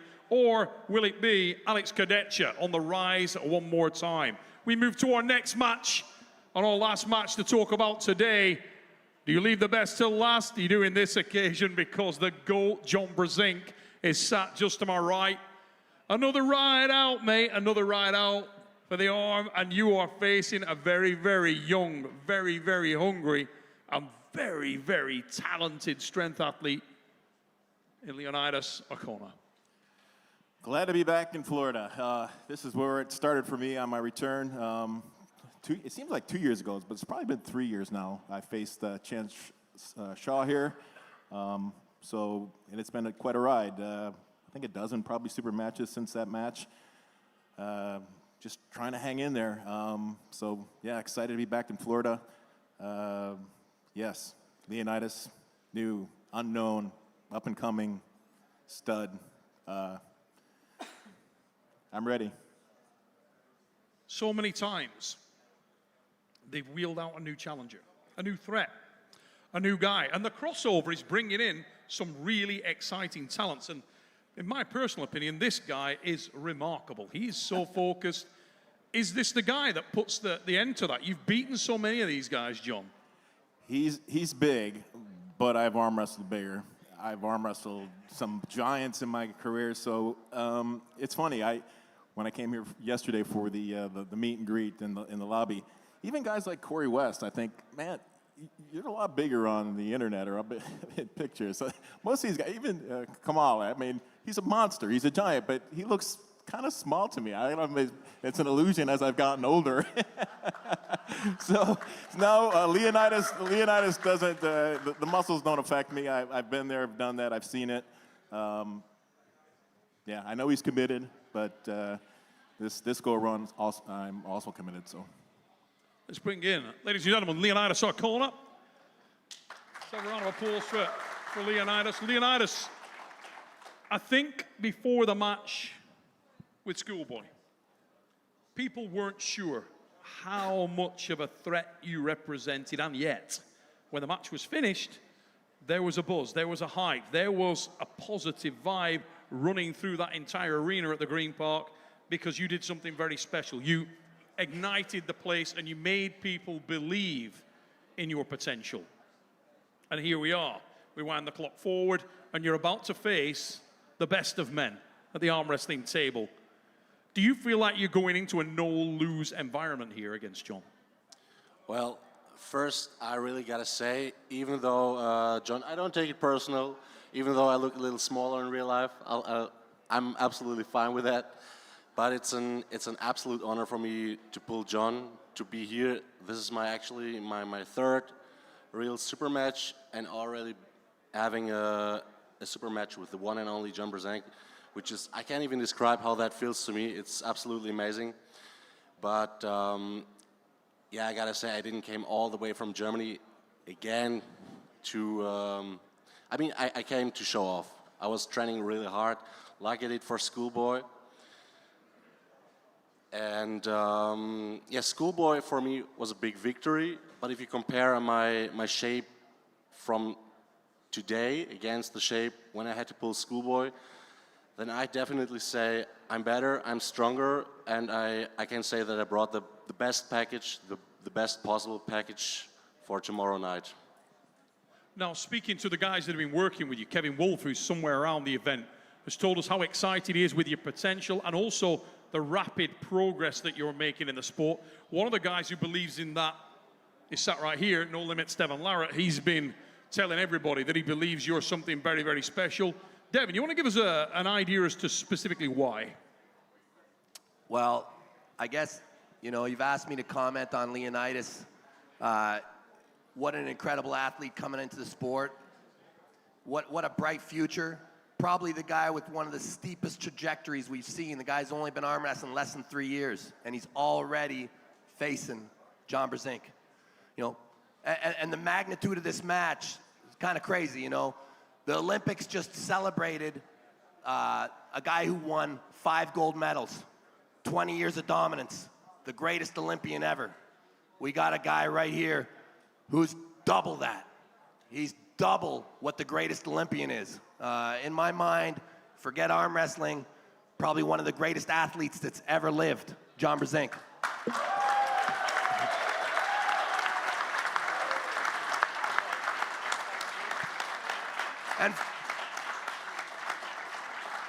And for Thank you. And for young Leonidas Arona to step in and face him.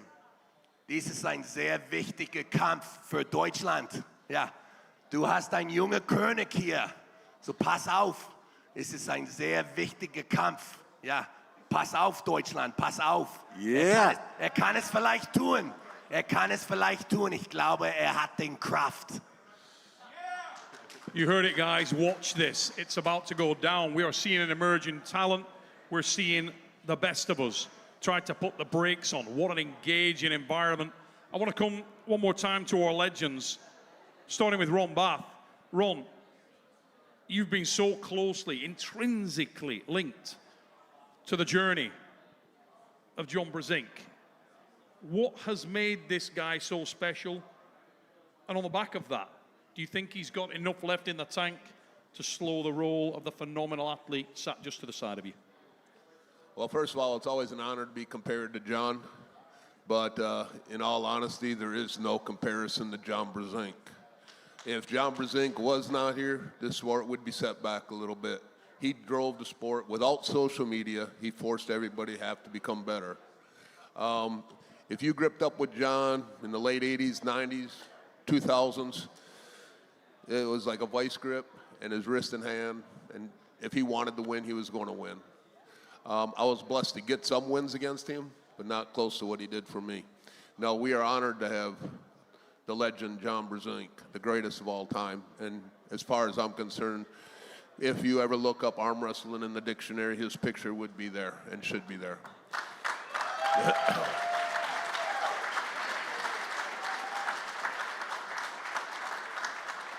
Now, on his match tomorrow, hey, we've all, I mean, not in the early years we weren't there, but, you know, we got a guy coming in. Johnny Walker was there. I remember being a young man, finally getting a win on him. As we age, some things differ. Do I think John's the favorite tomorrow? Yes. Do I think Leonidas has a chance? Yeah. When you're hungry and you're young, there is a slight difference. John's going to bring more talent to the table. He's probably going to have a stronger hand and wrist overall, but it's a lot of heart and dig deep. Yeah. So, yeah, Leonidas has a chance, but I think John will walk out the victor again. Ladies and gentlemen, are you surprised that the boss is calling?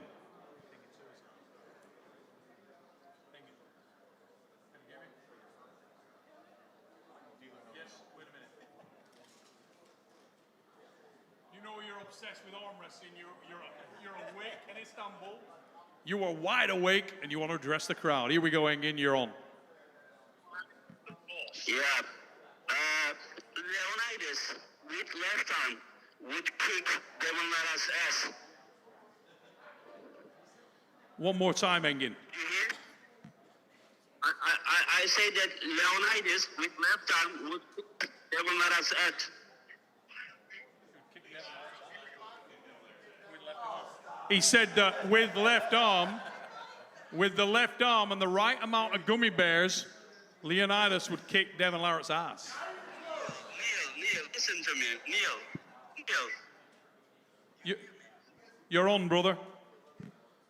Engin. I say Leonidas would beat him, left arm. Yep, we got that over there, mate. Leonidas with the right amount of gummy bears beats Devin Larett. Oh, what are you talking about? Like tomorrow?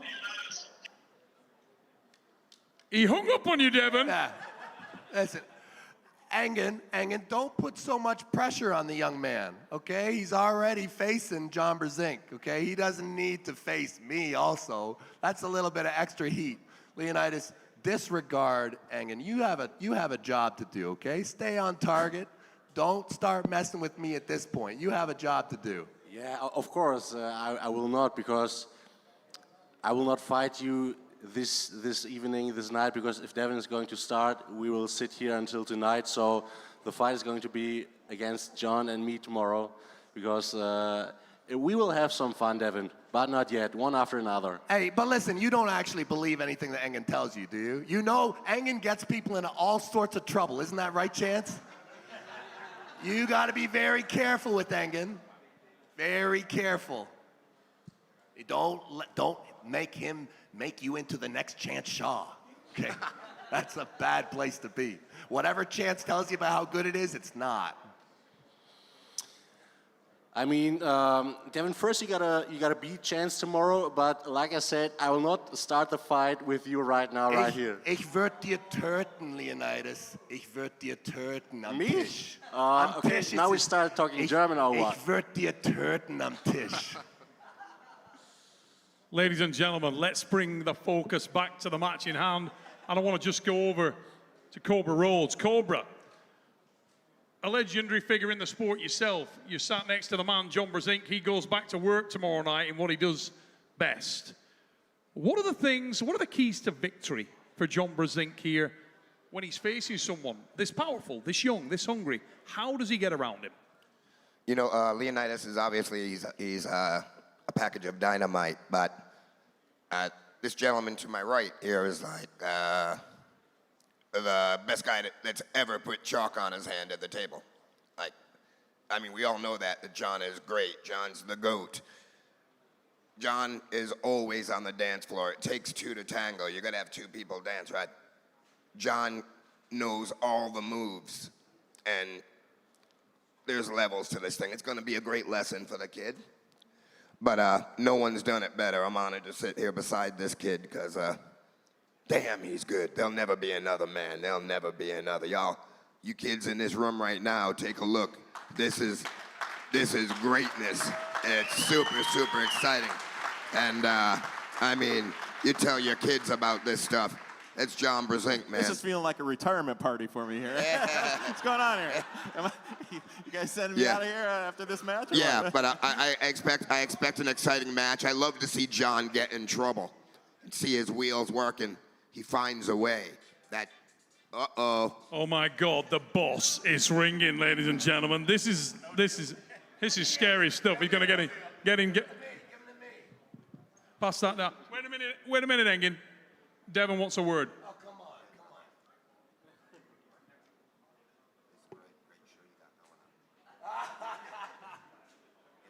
Have you noticed, like, Cobra on his best behavior there?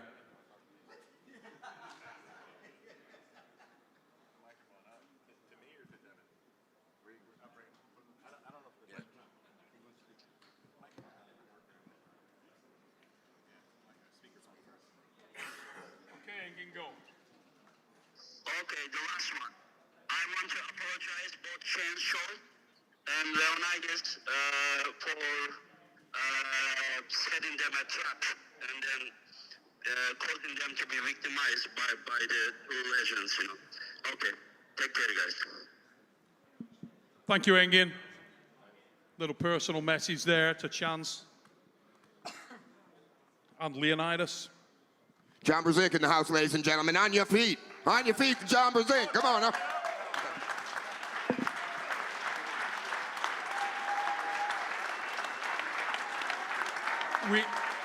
We ain't done yet. One more question for John.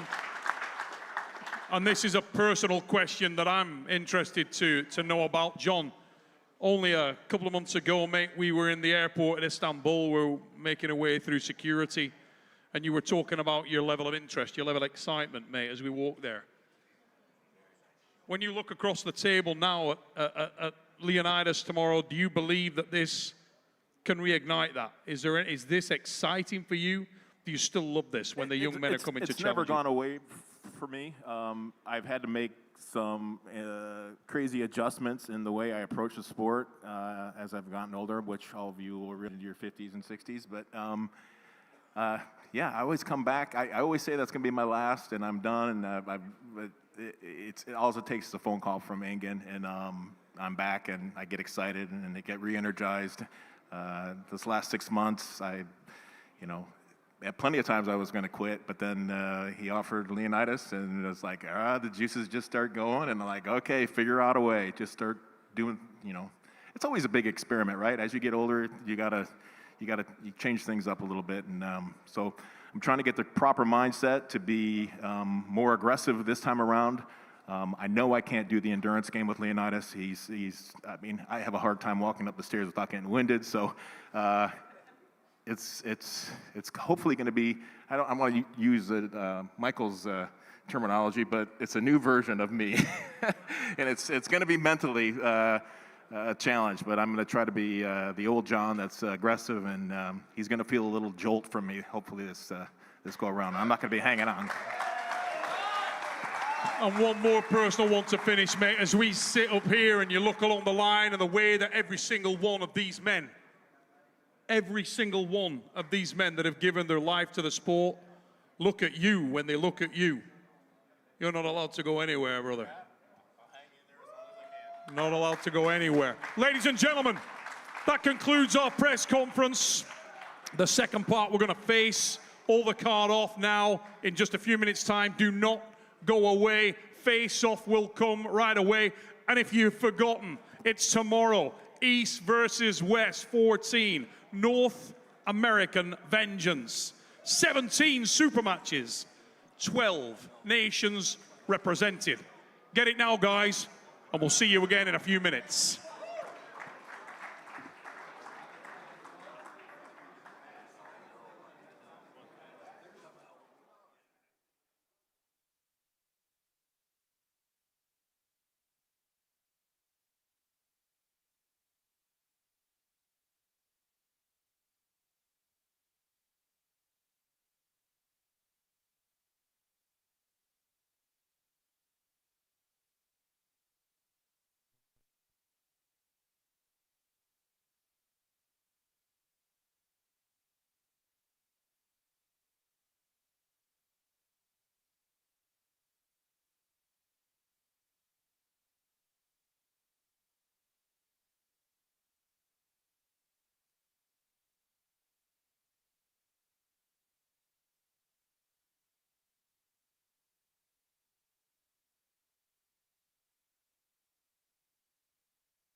Ladies and gentlemen, welcome back to Florida, Orlando, USA. East versus West, 14 North American Vengeance. 17 super matches, the very best quality, 12 nations represented. And we've got all the guys here ready to face them off. But before we do so, at this time, we're going to throw some questions to our VIP guests who are gathered here. And we're going to throw those out to the guys so that they can answer. We got some microphones ready. And who's got the first question, please, guys? Or VIP questions, please.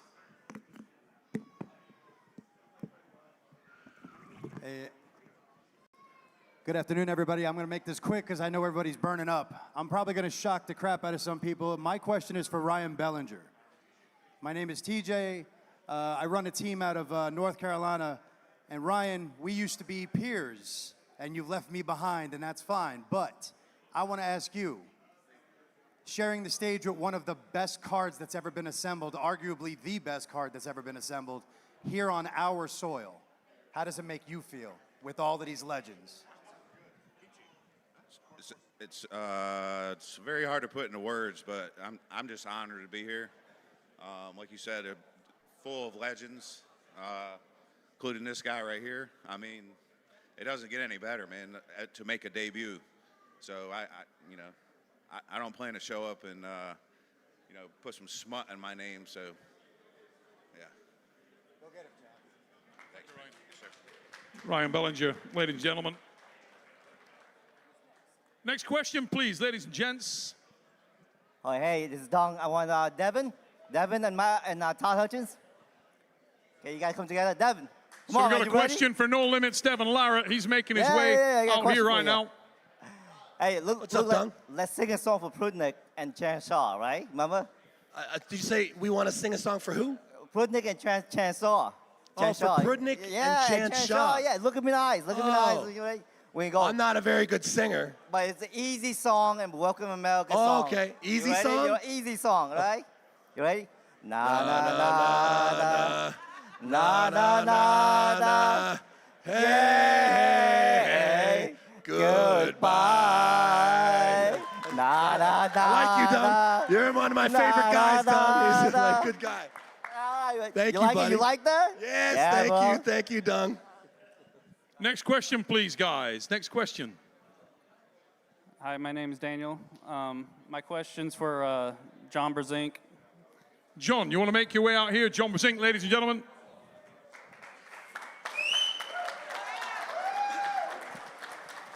Sir. My question's, we know that you retired for a while and that you came back to the sport of arm wrestling. I'm just curious to know, what has the sport of arm wrestling meant to you over the years? Well, I go way back. 13 years old, ended up breaking my arm wrestling a champion of Illinois, a friend of my dad's. So short answer is, it's been my whole life. I mean, everybody that I know, all my good friends, my whole life has been arm wrestling. So I do have a career, I do have a family, but this is the biggest family.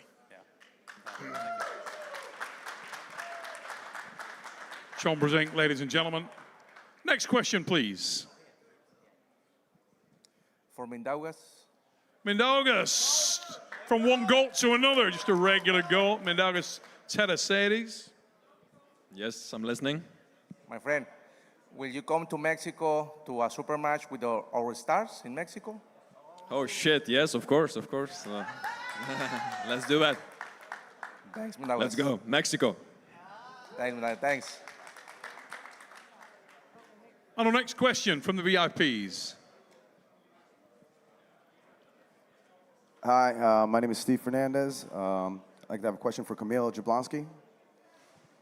The big man is right there. Camille Jablonski, ladies and gents. He's one of my favorite pullers. I've been watching pull for a few years now. Question is, how confident are you that you're going to beat Monster Michael Todd?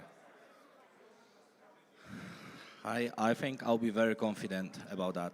So, straight on tomorrow. Thank you. Golden Dragon level, right?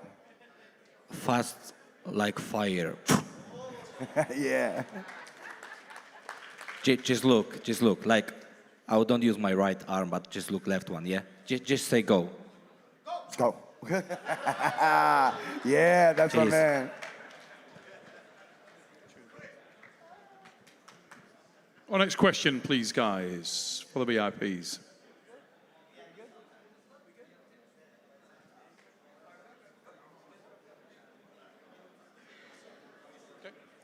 Okay, ladies and gentlemen, we are done. It's time to face these guys off. Are you ready to look at the full card here at East versus West 14? Let's get it underway. And we start with this man. He hails from and is representing Latvia. We know you'll raise it up to kick it off for Coach Ray Liepiņš.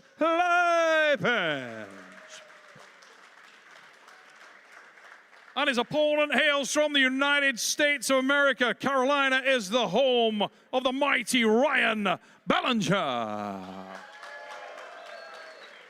Match number 1. Territory advantage, Ryan. Weight advantage, Ryan. Experience advantage, Ray Liepiņš. Both these guys love to battle, both love to go long. How do you see this one facing down? Look at those faces, and they're talking to each other. Ladies and gentlemen, stone confidence from these two men. Match number 1 on your card is this one. Latvia versus USA. Our next match is also an international clash, ladies and gents. And the first of these athletes hails from and is representing France. Raise it up for Amolin. And he will be facing a very powerful man from the USA. His name is Jonathan Breida. Amolin and Jonathan, so very similar, so very powerful. Direct, eye to eye, no quarter taken, no quarter given. It is on. This is the second match on our card. Who will yield tomorrow? Get that pay-per-view, ladies and gentlemen. France and the United States of America in match number 2, Breida and Prudnik.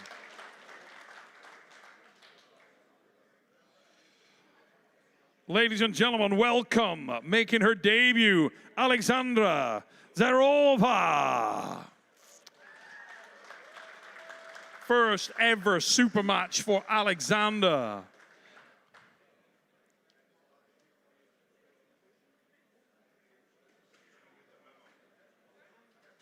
Alexandra, where are you at? She must be a little nervous. No show. And we'll get, you know what? We'll give her a little time. Just wait there, Elizabeth, because we can't let that not happen. We'll move on to our next match on the card.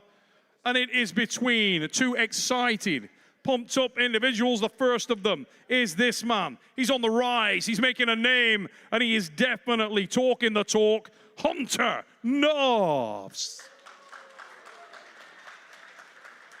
Hunter is here, he's ready, he's excited, he will need to be. He faces a force of nature who is looking right at him from the side of the stage. Welcome, Doug Ehrlich.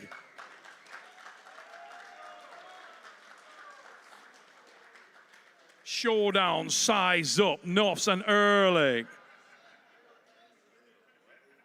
These guys are turning up the heat, ladies and gentlemen. Knopfs steps over to his side, and it is on. Hunter Knopfs, Doug Ehrlich. What a match. Get that pay-per-view bought. It's on tomorrow. Doug and Hunter ready to go. Oh, we go big now, ladies and gents. And we know you're going to make some noise and welcome our super heavyweights now to the stage. Firstly, starting with this young man, a real stage shaker, the biggest, the baddest. His name is Corey West, and he is known as the Gorilla.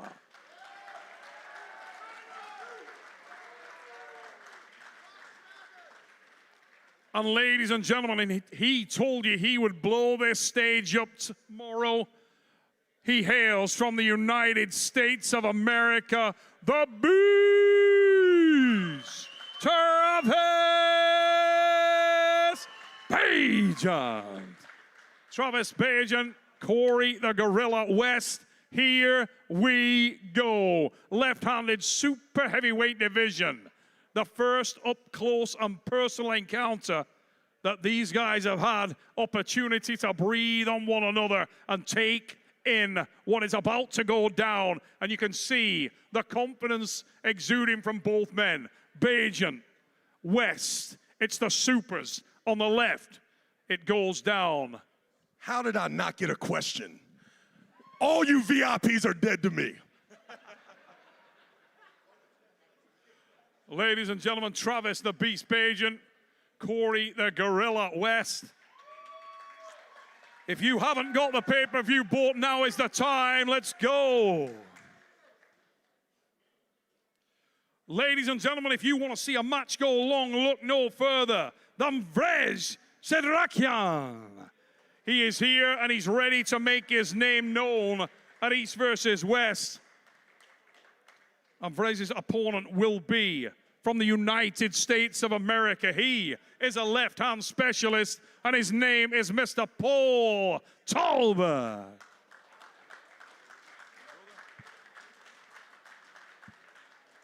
Paul Talbert, the bigger man, the taller man. Is he the stronger man?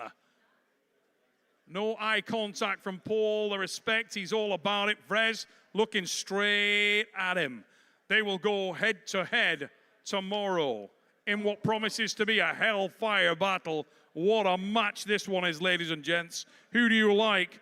Vrej Sedrakian, Paul Talbert.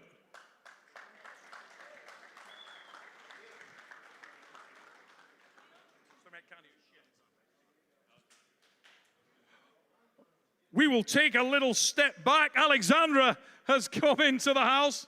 Let's get her up here. And Elizabeth. And our ladies match up. No venom being spat here from Alexandra. All respect, but these girls want it badly. The first super match. What a place to do it for Alexandra.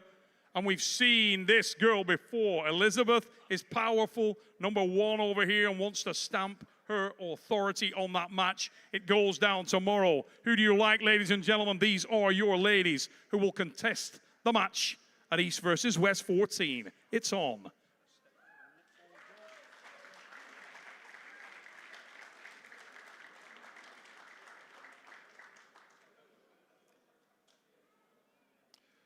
We move into the big boys one more time for a match that's happened before. Some old rivalries don't die, and this one is all about that. Ladies and gentlemen from Norway, make some noise and put your hands together for Lars Rorbaken.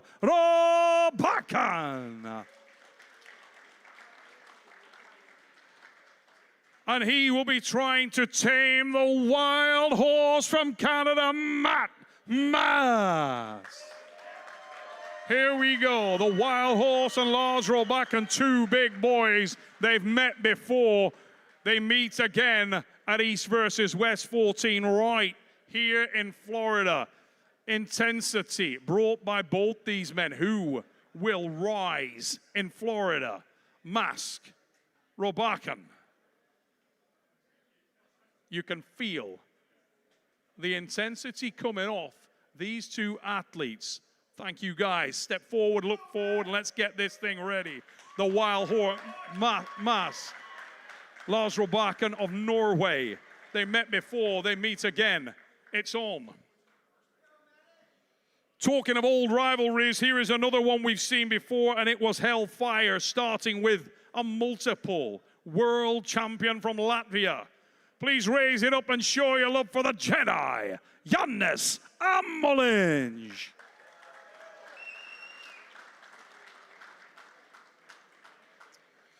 And from right here in the USA, the Bama Bull, Justin Bouchard.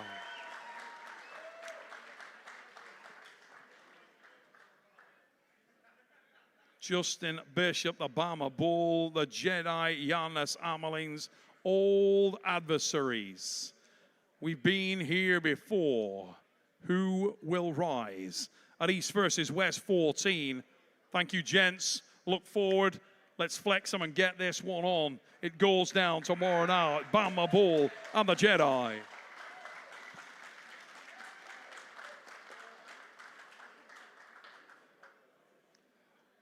It's time for some more big boys, and this man brought a little bit of Italian style to the event. Please raise it up and welcome Frank Lamparelli.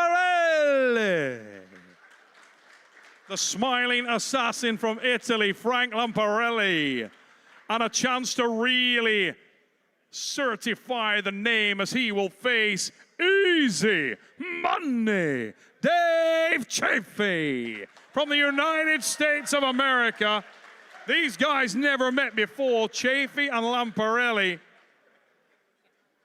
Frank can't stop smiling, buzzing about this thing. Dave, looking forward to the challenge. What a matchup. Who do you like here? Chaffee from the United States of America. Lamparelli. That's his nasty face. Lamparelli of Italy. Chaffee of the USA.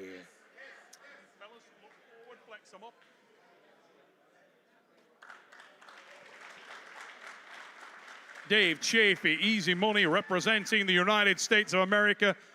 Italy's Frank Lamparelli, his opponent. Now, ladies and gents, it's time to call your mum and get her ready to make sure this thing is being recorded, because we are about to welcome just a regular goat to the stage. He hails from and is representing Lithuania and evil, and his name is Moriarty Mendegas Tarasetis. His opponent, now making his way to the table, hails from right here in Florida. Raise it up for Artem Taranenko. The bigger boy is the local boy, and he will face one of the best, Moriarty. You are small, says Taranenko. You are weak, says Tarasetis. We find out tomorrow who can back up the talk. Ladies and gentlemen, Artem Taranenko, Mendegas Tarasetis. It goes down. Get that pay-per-view as we move through the card to another blistering match. And this one is highly anticipated. Ladies and gentlemen, representing the United Kingdom, welcome the Lean Machine, Tom Holland. And representing the United States of America, raise it up and show your love for the Fury, Craig Tuller.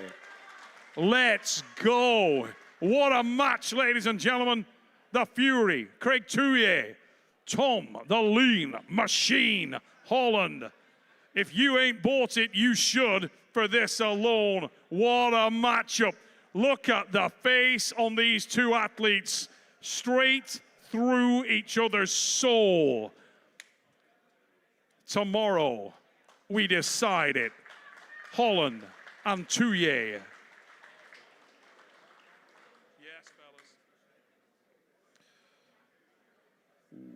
Here we go.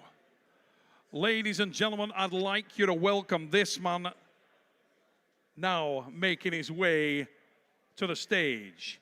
He is hungry, he is proficient, and he is on the rise. Ladies and gentlemen, welcome Kamil Jablonski. The Golden Dragon. The man at the side of the stage representing the United States of America is known as the Monster, Michael Todd.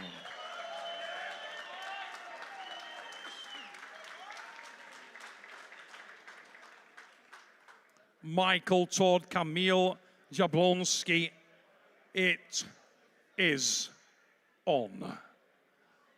USA versus Poland. The Golden Dragon told Michael Todd there is a new level in arm wrestling, and you will find that out tomorrow. The answer from Monster Michael Todd, exciting times. Saturday, it goes down here. There's nothing in sport better than a golden rematch. And it is about to go down on Saturday night as one of the greatest middleweights of all time returns to East versus West. Representing and hailing from Ukraine, please show your love for Rustam Babayev.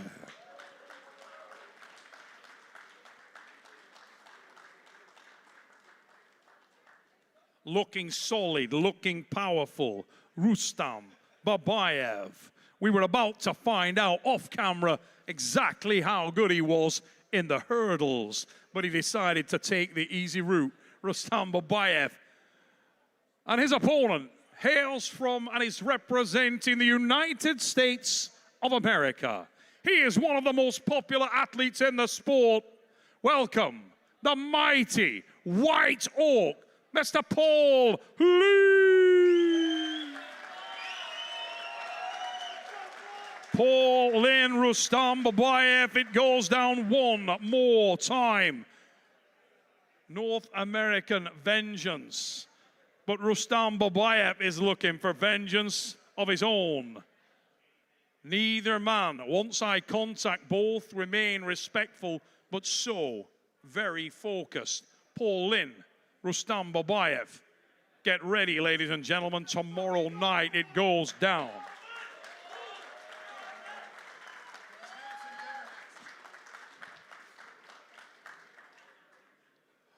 Ladies and gentlemen, we are in Florida.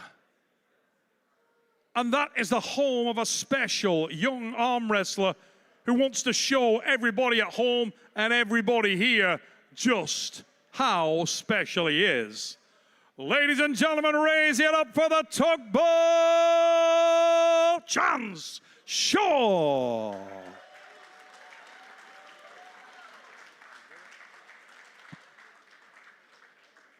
In order to do that, he must overcome this man. He is the most globally recognized arm wrestler of all time. Ladies and gentlemen, show your love, show your appreciation for no limit, Devon Larett.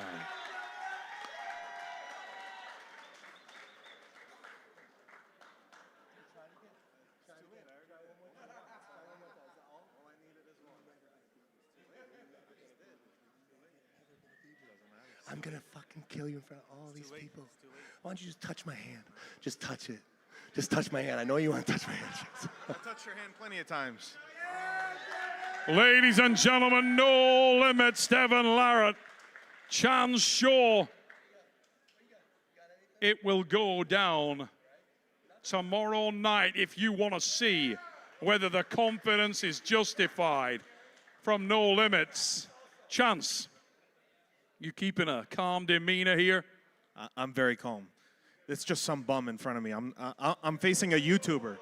I'm facing a YouTuber, so I'm not too worried. Just some bum. He called me a YouTuber.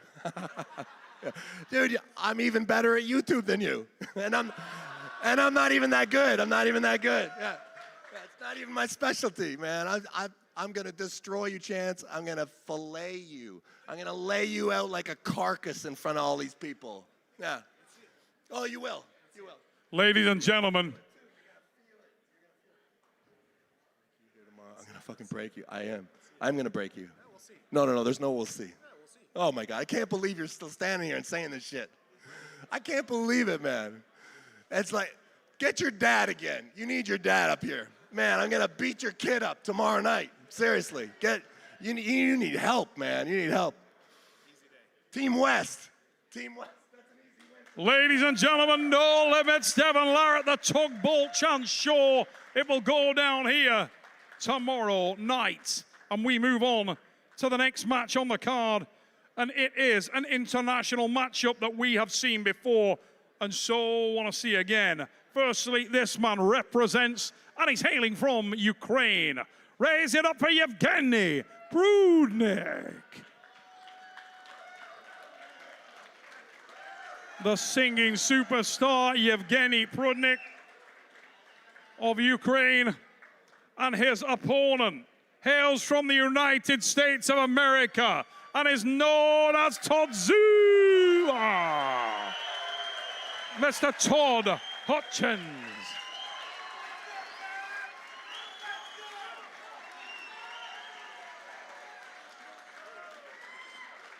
Todd Hutchings, Yevgeny Prudnik, whose head will be rubbed tomorrow in the United States of America. We will find out. Fellas, face forward and flex them. Let's get ready to do this thing tomorrow night. Prudnik and Toddzilla.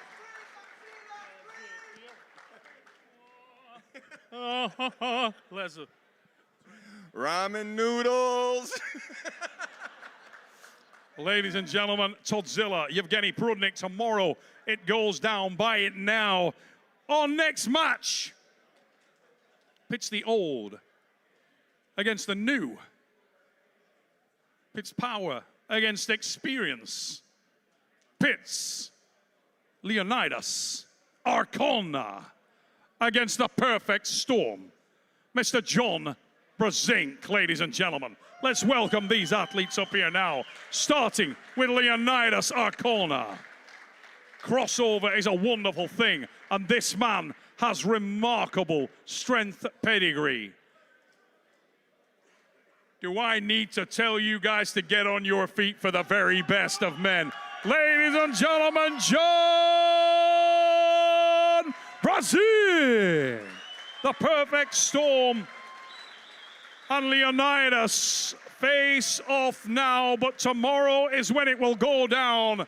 Experience may count, or power may rise. We will find out tomorrow here in Florida. East versus West 14.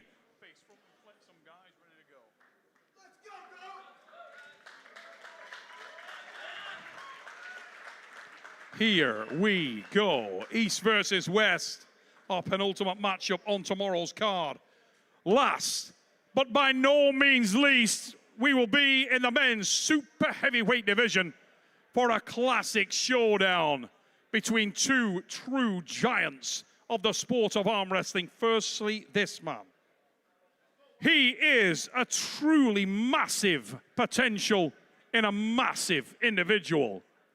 Welcome now, making his way to the center of the stage. Representing Poland, the Viking, Alexandra.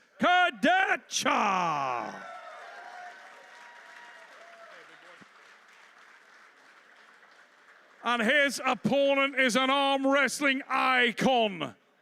He's been there, he's done it, he has won it, and his name is Jerry Big Daddy Karet. Jerry Karet, Alex Kerdetcha, a massive matchup between two massive names here. It is the main event at East versus West, North American Vengeance. The card is tomorrow. You can feel the intensity. You can see the level here.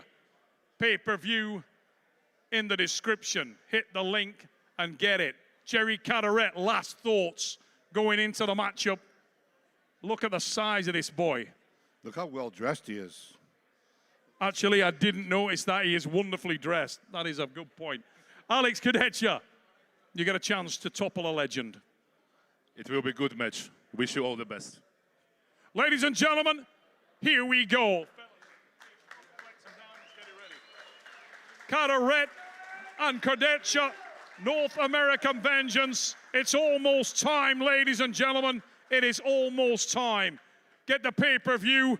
Look at the card. 17 of the very best matches. 12 countries represented. A full house in the heat of Florida. And we're only warming up. Ladies and gentlemen, we look forward to seeing you all tomorrow here in Florida It's almost time. We'll see you soon.